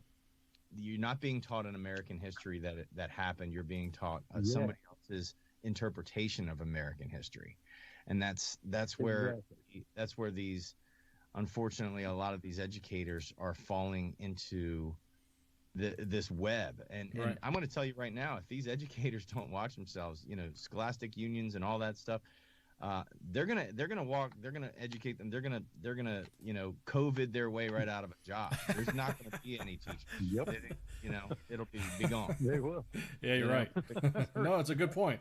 Because then you're seeing right now during this COVID environment, now you have a lot of parents, because I'm doing it. You have to do the virtual stuff, and then you're thinking, so what do I have you for? I mean, what's the teacher for? Unless you can provide some sort of special ed education or something like that, I could see that. But at this point, then what do I have you for? I mean, what's your? I mean, don't get me wrong. I think that school is important for children, but there's even a story right now where there's a case of a kid who was virtual schooling, and the teacher saw his Nerf gun behind him and got upset. It's just the school suspended him. I'm thinking, you've got to be. I'm like, you got to be freaking kidding me. Wow. Go to your room, Johnny. Yeah, Really? Come on. Yeah, exactly. So it gets out of control with that. I don't think that the virtual learning thing should be reaching into the home to the point where they're telling you how to live. Yeah, if I think about it, I can remember my mom saying, your schooling was a lot different than mine, but you're still learning history the same way we did. Yeah. And I was in grade school in the early 70s. Right on. And junior high in the late 70s, and then high school in the 80s. And all through, we were taught history. We had to have a history class. In order to graduate high school, history class was mandatory. It was one of the courses we had to take. And somewhere along the line, somebody decided that, hey, it's too violent to show, to show some of the movies from World War I, World War II, But I'm sorry. The one thing that they took right out of it is they're not teaching about the sacrifices being made for them. Right. Well, they're not teaching. What they're not teaching is, Doug, you're right. What they're not teaching is the fact that, unless you teach the lessons of history where people did sacrifice and prices were paid and sacrifices were made, and explain the lineation between those sacrifices and where we stand in America today, you're destined to repeat them. Yeah. Yep. Here we are. Yep. Here we are, right in the middle of. I mean, if you don't look out and watch television and see that there is a war going on, I'm sorry, I don't know what else you call it. People burning down buildings, burning down cities, burning down people's businesses. That's a war. That is absolutely what a war looks like. So if you're not seeing that, then I don't know what you're calling it. But there's an enemy out there that we are too afraid to fight with our big boy panties, and that's the problem. Everybody's like tiptoeing through the tulips because they don't want to be labeled. Right. And Yeah. It's down to is you got to, these people that are trying to draw a line between the civil activism of the '60s and what's happening today are so freaking I'm not going to say that word. They're just absolutely ignorant. They're absolutely ignorant. Did you almost say the R word? Oh my God, Dave! No, but the true sacrifices of the '60s, the true sacrifices of the men and women of the civil rights movement was absolutely 100% justified. Absolutely. Right. But looking at what's happening today, this is a bunch of preschoolers running the preschool and stealing as many snacks as they want. They don't want to have nap time. They want to throw every tantrum they possibly can. And nobody wants to hurt their feelings. Don't hurt their feelings. You can't hurt your feelings in preschool because everything's feminized. Yeah. Nobody's allowed to deliver a good old-fashioned ass whooping, and that's a problem. It is. I miss you, Dave. As a kid, I can remember one time I was acting up in one of the stores, and some guy grabbed me by my arm, picked me up a little bit, and his hand went right across my hind end. They call that a wallop. And I let out a little bit of a yeah. Oh, he walloped me all right. You got a wallop. Well, hey, for all my wallopers out there, before we go farther down the rabbit hole, I wanted to offer this earlier though. For any of the listeners out there that either subscribe and purchase, I want to give a free Music on a Mission album, autographed album to anybody who purchases a Dave Bray USA t-shirt. I'm going to do a shameless plug here, DaveBrayUSA.com. That's DaveBrayUSA.com. Dave, you don't have to shame plug, bro. We got DaveBrayUSA.com on the Facebook post, man. We got you. I know, man. You got to tell them they're going to get free out. Free, get free shit. Get a free record. No, with everything. no. I'm gonna argue that word right there. It's not free shit. It's high quality You're right. You're right. wearing You're right. garments, Yeah. man. Oh, yeah. My apologies, Oh, my Pickle. Oh God. man. Yeah. Of course. Of course. I didn't mean to disrespect the vernacular here. Just your listeners, have one of his shirts free yet? out. Okay. So is there a specific code that they have to hit in for this offer? If you purchase a shirt, when you get your shirt, you will have an autographed Dave Bray USA Music on a Mission album in there with your package. You don't pay any extra for it. There's no extra shipping, no extra handling. Nice. It's not like My Pillow. You're not getting the Giza Dream Sheets, but you are getting free.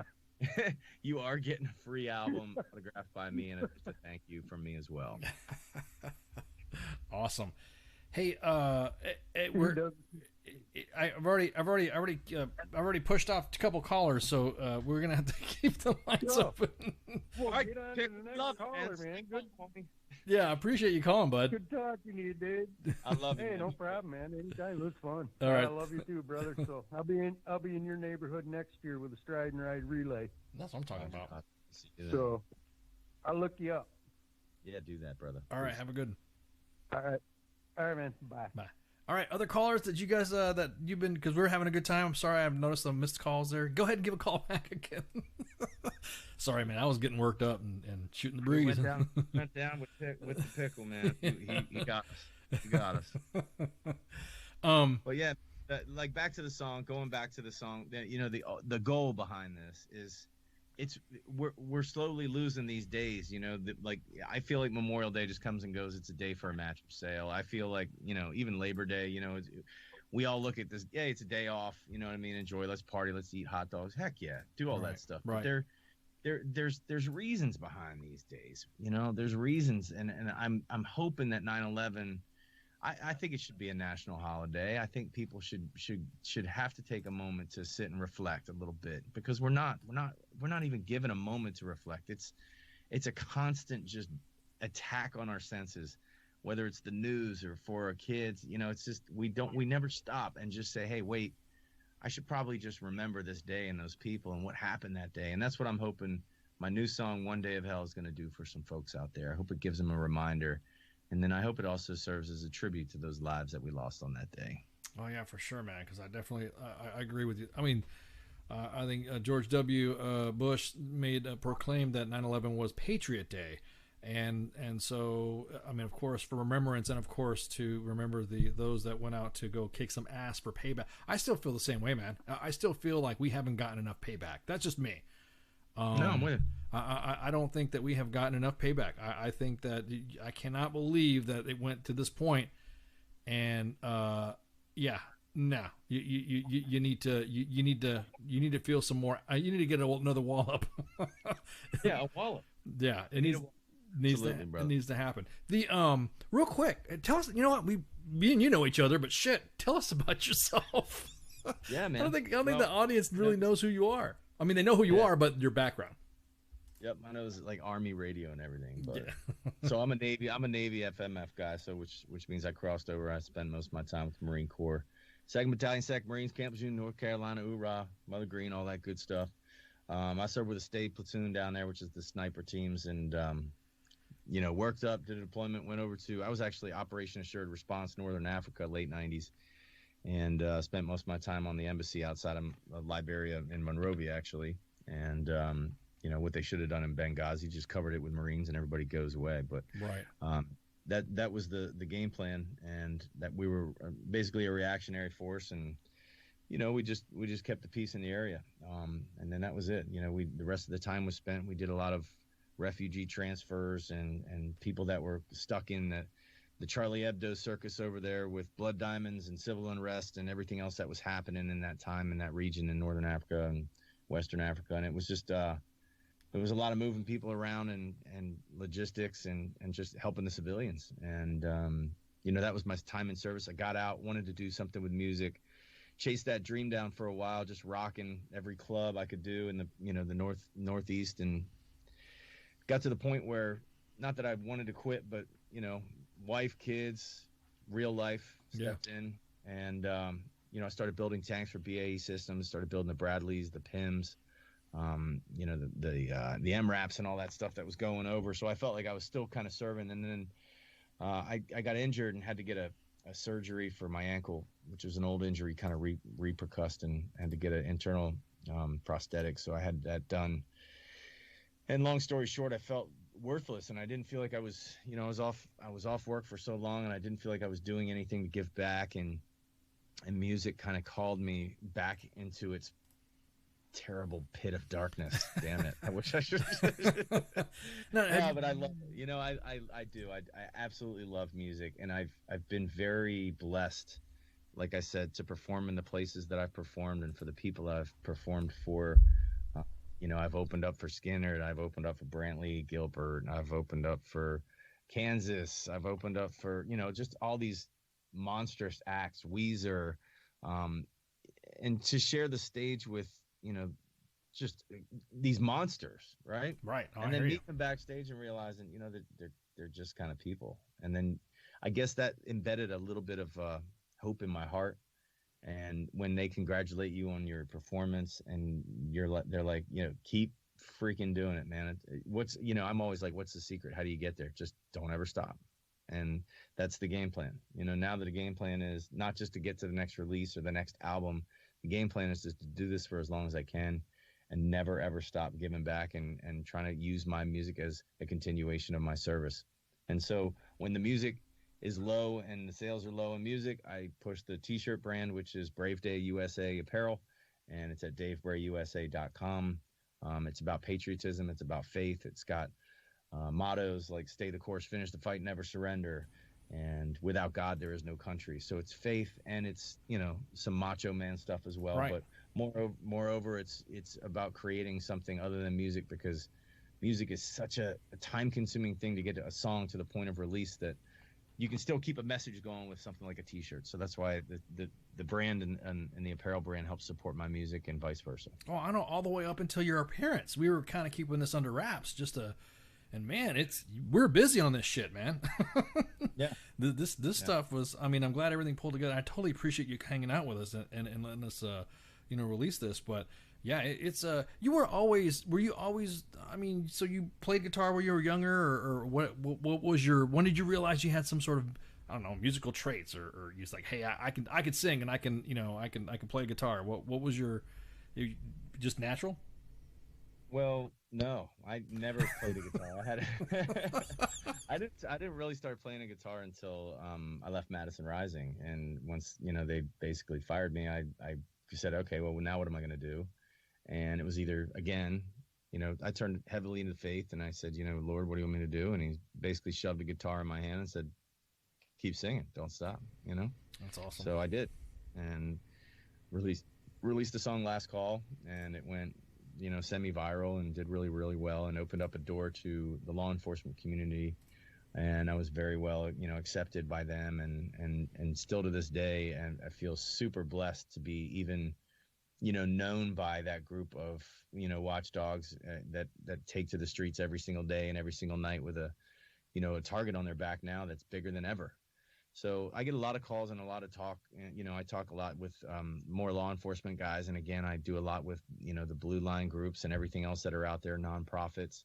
So it helps me to, again, it was like opening up. It wasn't just veteran, service anymore. Now it's opening up to now civil service in the law enforcement community. So right. Just to be blessed to be brought into that fold was huge for me. And once I realized, again, it seems like every door that opens, God sort of shows me, hey, you know what, they're just humans, and they just do what they do. And it was one of those things where it really did show me the behind the curtain of the humanity behind the badge. I met guys with families. I met guys who, enjoyed a lot of the same things I do, hunters, fishermen, sports, coaches. And, I found out in my community, like some of my kids' coaches, and even the one jiu-jitsu sensei, he's an instructor, and he saw my kids up at the national night out, and he's like, why are you guys here? And they're like, my dad's here. And they're like, well, he's like, who's your dad? And my boys point to the stage. He's like, no way. So it's like, these guys and these men and these women that wear these uniforms and, the bulletproof vest and the gun and the badge every single day in the heat and the suck. And I look at what they're going through and how just blatantly disrespected they are on a global level now, and I want to do more. You know, it pisses me off to the point I'm like, back off, man. They're my friends. You know what I mean? Yeah, and, I hear and you. as a civilian, I truly believe that the sheriff's departments need to step up. They need to start finding some law-abiding veterans, and they need to just start building an army of deputized militia, and just go for it. You know, let's play games. You know, I always kind of look back at some of the stuff when I was in, and I see some of the, you know, when I was deployed. I only did that for like a short time, and then I turned my weapon in the arms room, and then I cleaned my kit and put my stuff away, and then, you know, did some training to go do it again a few months later. But law enforcement guys, they do this every freaking day.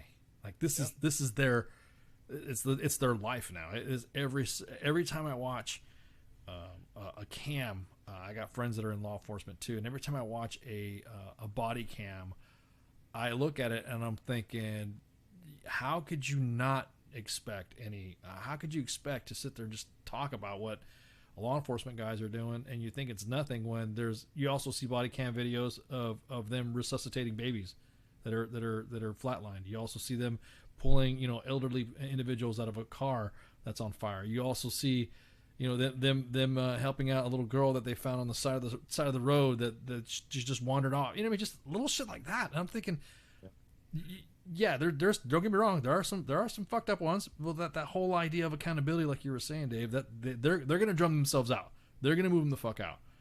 But yeah, it's and I believe it's up to us as citizens to let these law enforcement guys know, you know, whether it's just dropping some, you know, some cold sodas off at the precinct, or some, you know, order some Domino's and just be like, you know, hey, just send this over to there, you know, whatever.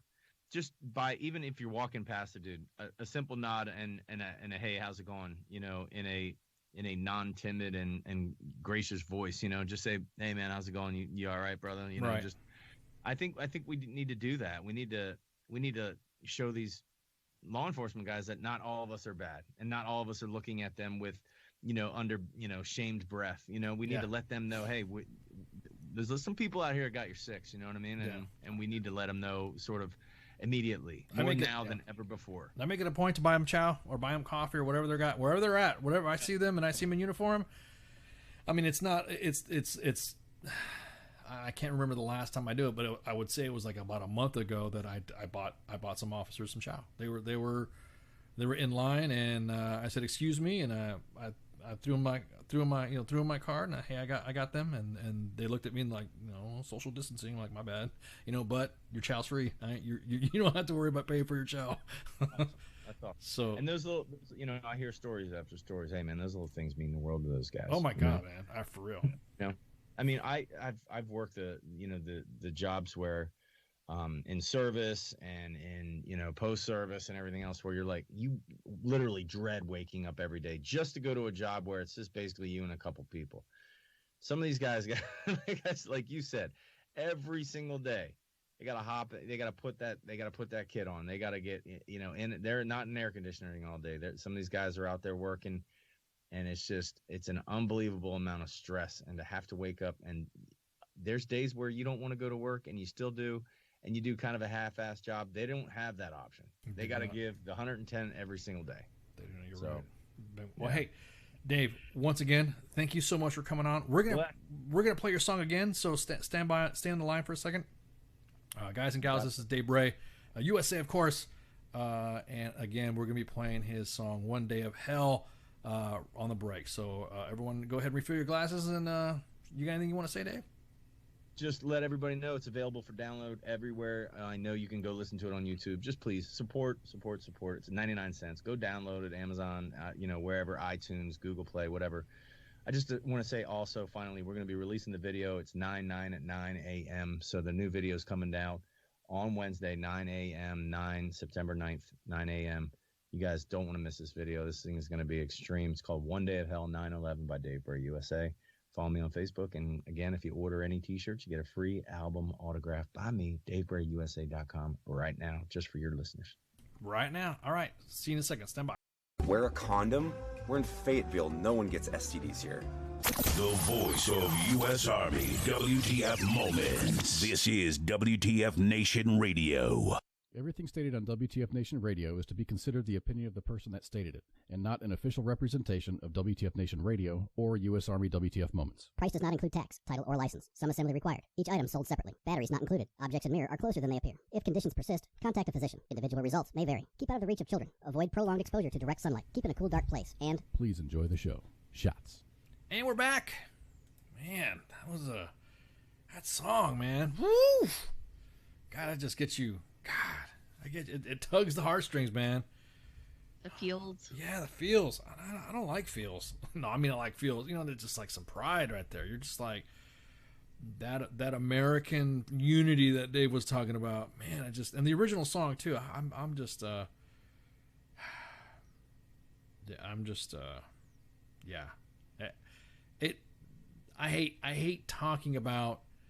hate talking about 9/11 because I hate how it's become so forgotten. You know what I mean? Like when you talk about it, I remember like we said, I remember like it happened fucking this week, like it happened last week. I remember it. You know what I mean? It's there, and now no one's even talked about. No one's talked about the story of what's going to happen aside from the History Channel. I've seen, we've seen the History Channel always talks about during 9/11, talks about the networks of Al Qaeda, talks about then, and then on 9/11 itself, they have the 9/11 memorial, which they're tagged here on the pages, and you, how could you not be pissed off still? I mean, are you still pissed off about this one? I mean, obviously. Oh yeah, they just. are we still pissed off about Pearl Harbor though? Yeah, well, look at the generation that look at the generation that's still pissed off about Pearl Harbor.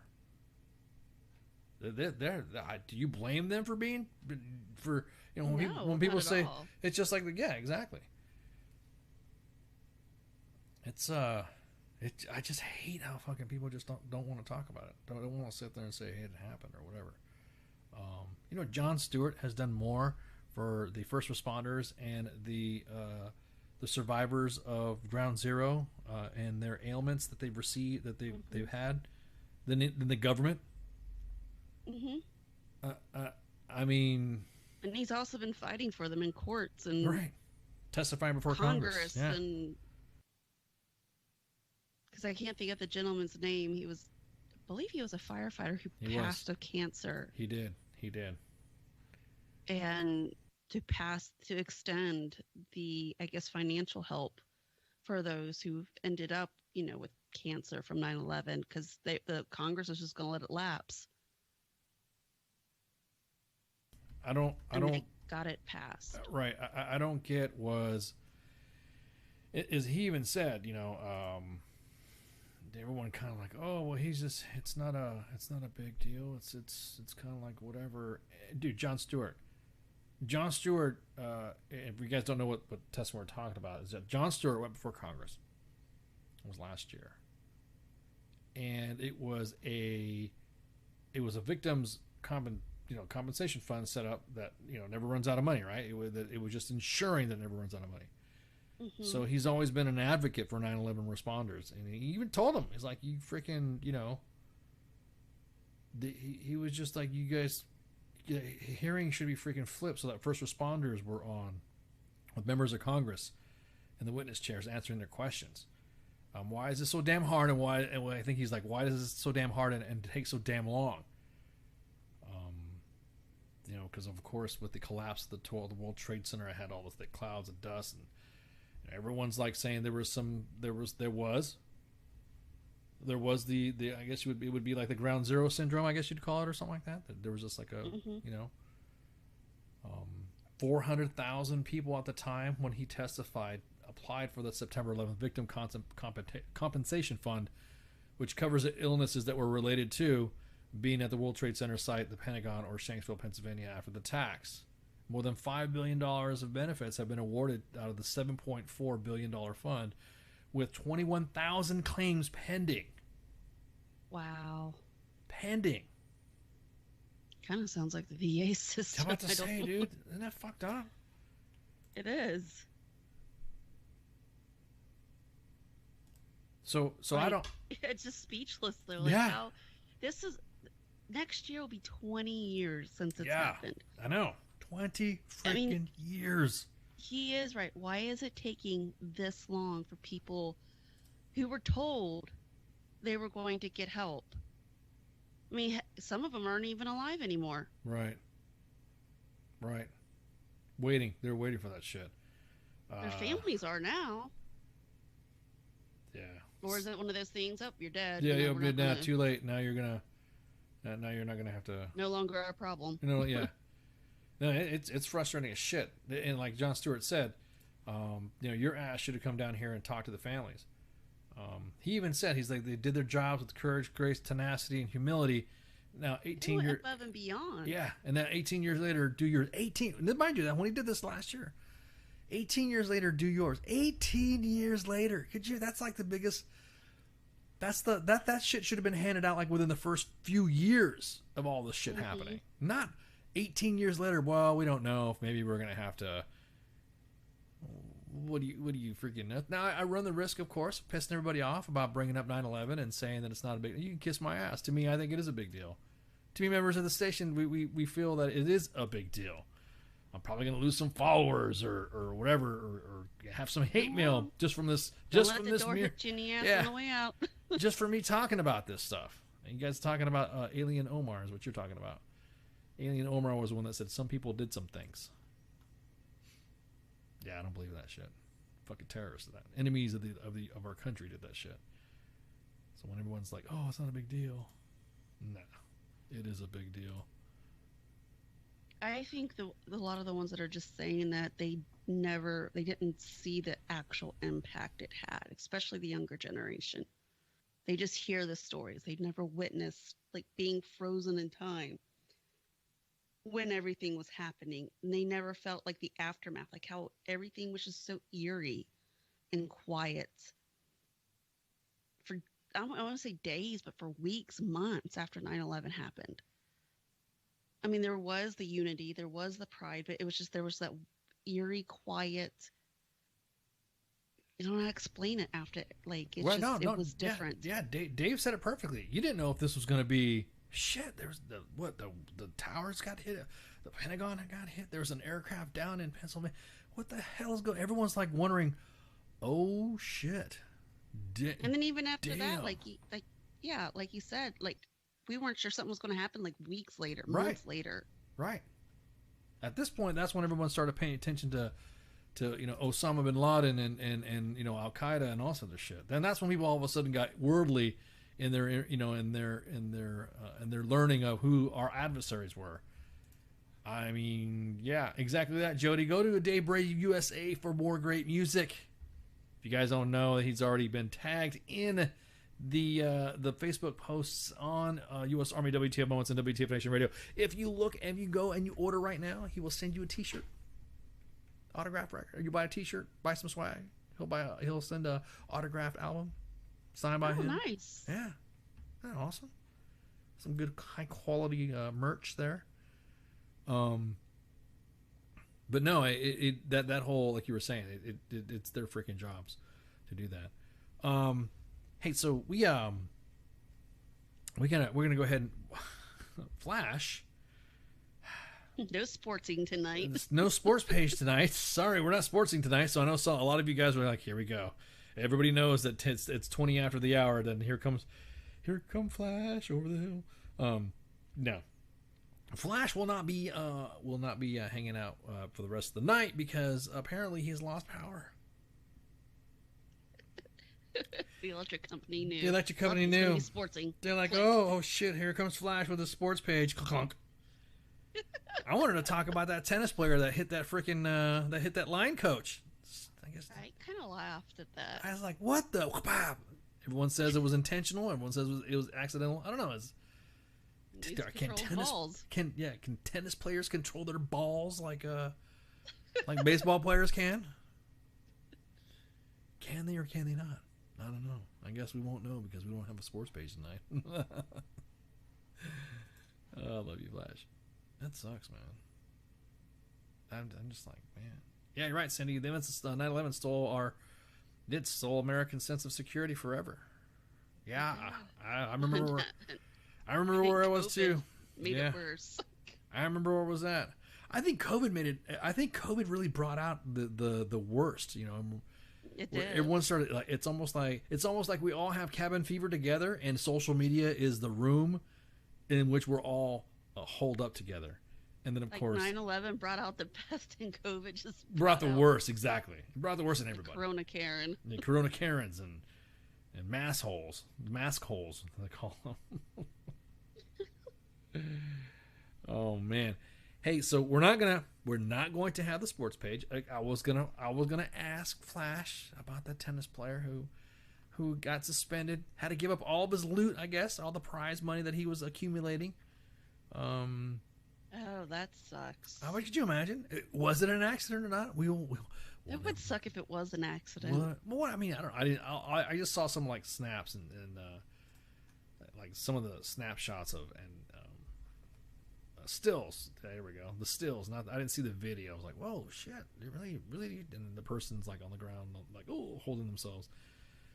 I don't know what the velocity of a tennis ball. So for all you tennis players out there, if you want to chime in the chats, I'm not going to answer the phone. I don't care. I just wanted to know is that because, you know, is. I would think it hurt though. Well, I mean, a tennis ball's soft. Yeah, yeah, I think you could get hurt too, but not as bad as a baseball, or a bat flying in the air. I've seen baseballs kill people. Yeah. Oh yeah, we have. We've seen that on the news as well. I'm just curious to see if that happens. If that does, I'm just joking. No, I don't care if you're a tennis player. People call it. I just saw the phone. Oh, I'll tell you what it is. The velocity. No, I'm just joking.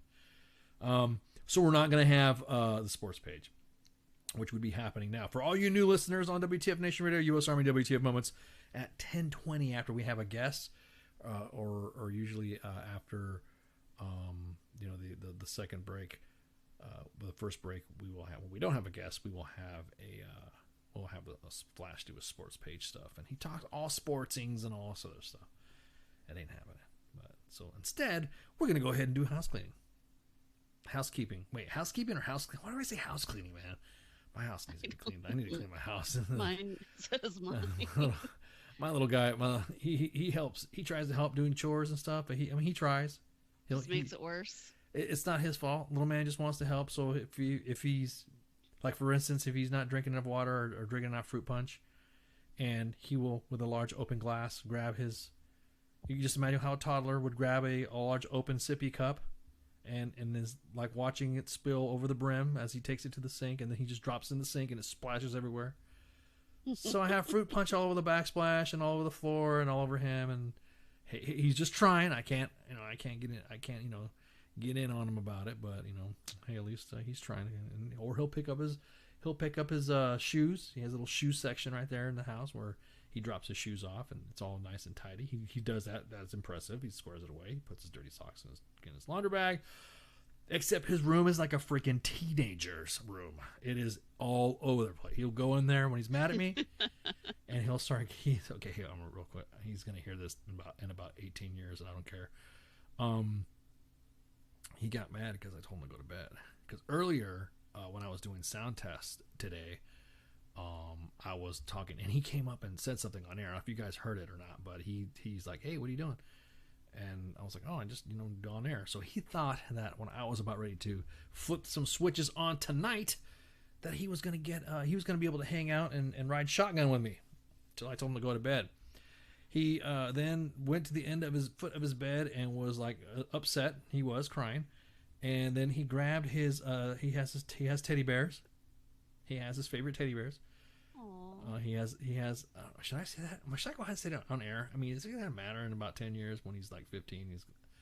And his girlfriend's gonna hear this. I think we should know. He's got a Mickey Mouse. Like a straight up Mickey Mouse teddy bear, and he's also got Stitch from Lilo and Stitch. Those are his buddies. Then he's got two stormtroopers that are those really tall, big action figures that he posts at the door because he tells me that they're guarding the door. been the bad guys. I'm like, okay, cool. Well, he got mad today and knocked over his stormtroopers, threw them across the room, and then he sat Mickey and Stitch down and told them how mean I was.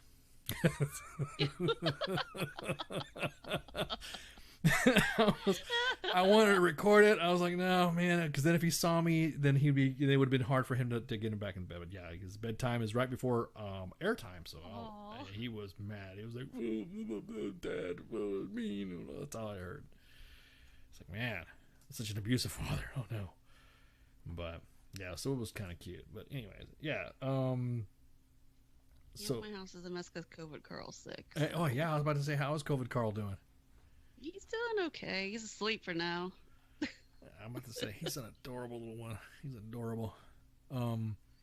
Is he gaining weight? I mean, because I noticed his legs are starting to get buff. He's like he doesn't skip leg day. No, he doesn't skip a meal day either. Like this past Monday, he went to his 3-month checkup, got all of his shots, and actually I had to take him back to the doctor this past Friday. He's 16 pounds now. Whoa. Yeah, he's a chunk.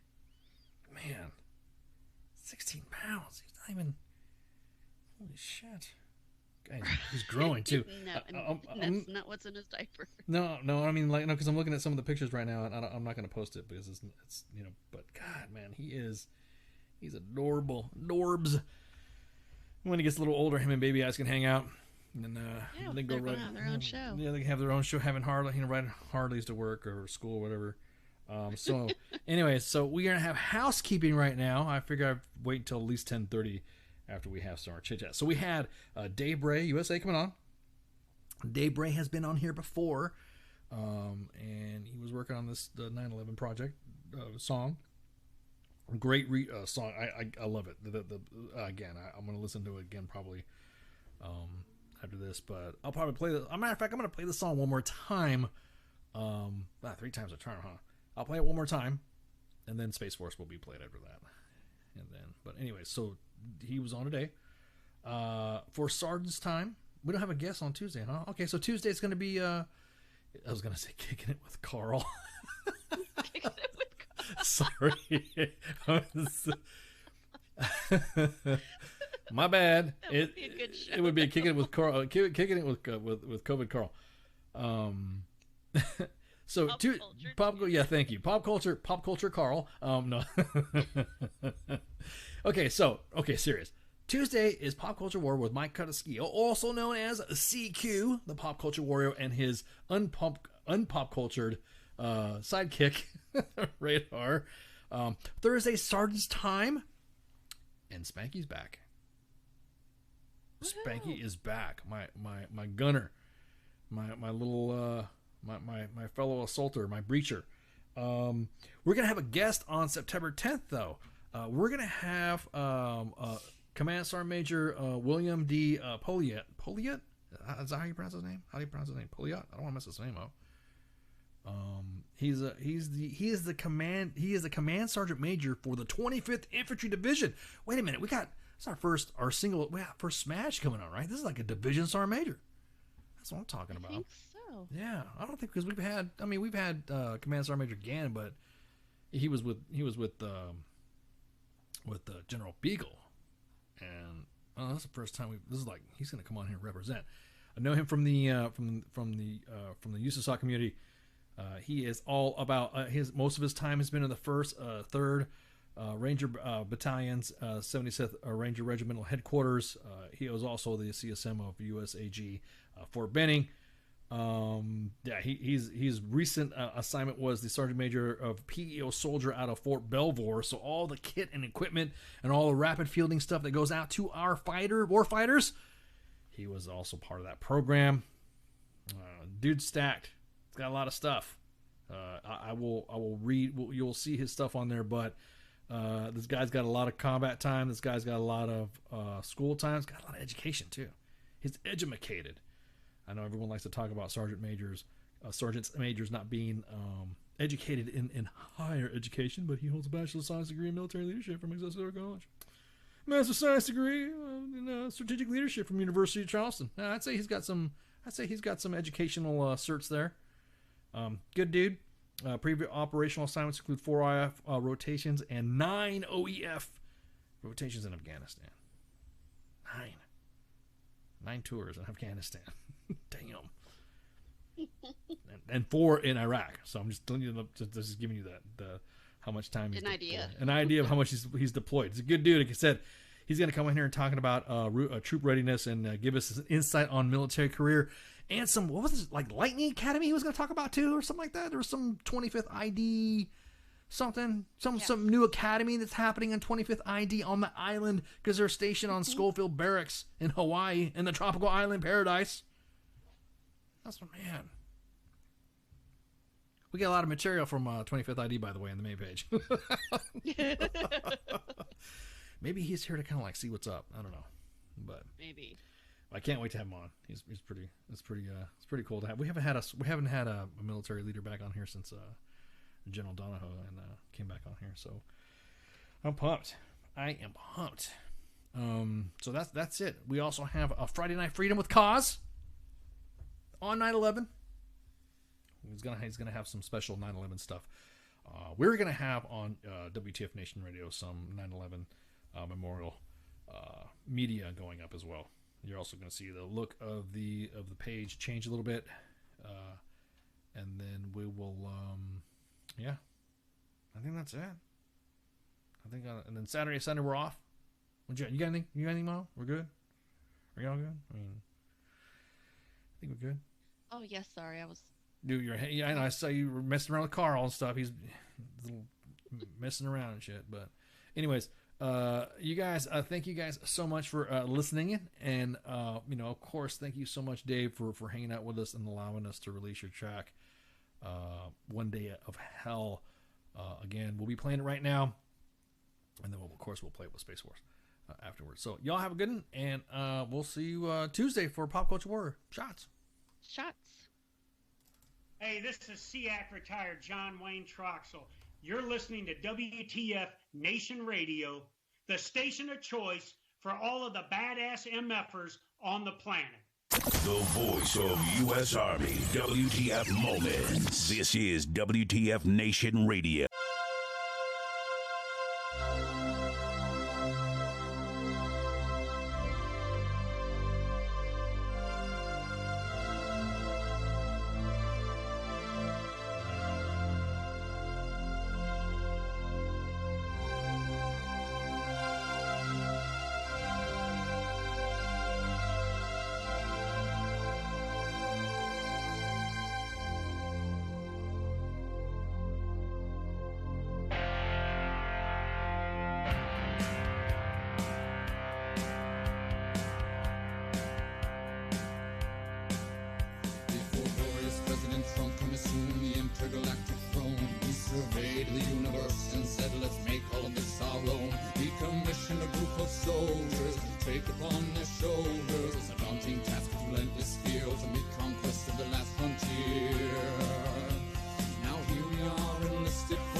Intergalactic horse, and we'll ride into the sun, yes, into the sun, where we'll take the day by planting a flag right there at its source. Space Force.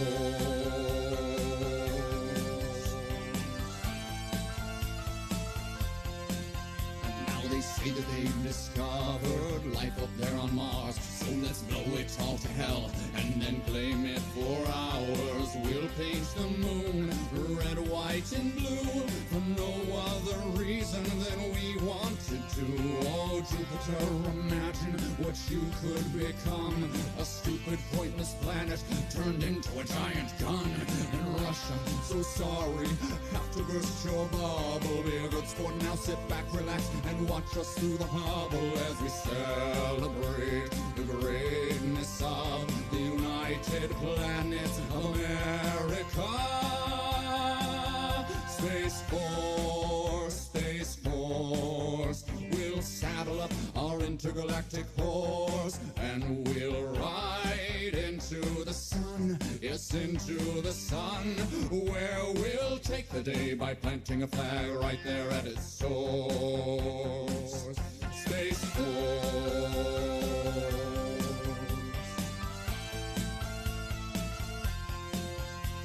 Now we'll go to infinity and beyond, beyond. You'll hear our manly voices singing Space Force strong. The critics say sound doesn't travel in space, to which we reply sound will do as we say. Oh, Captain Kirk, your achievements, though notable and fine, as far as we're concerned, this is Deep Space Mine. And big fans, but Lord Vader, step away from the lightsaber. There can only be one, of course. Space Force.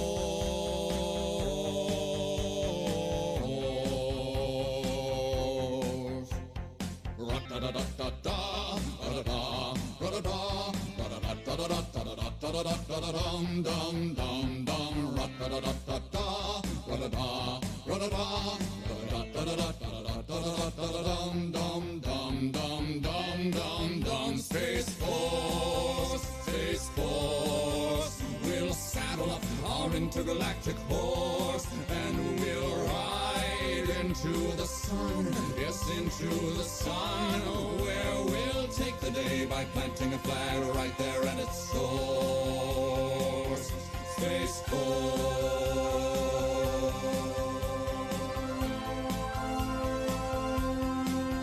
Space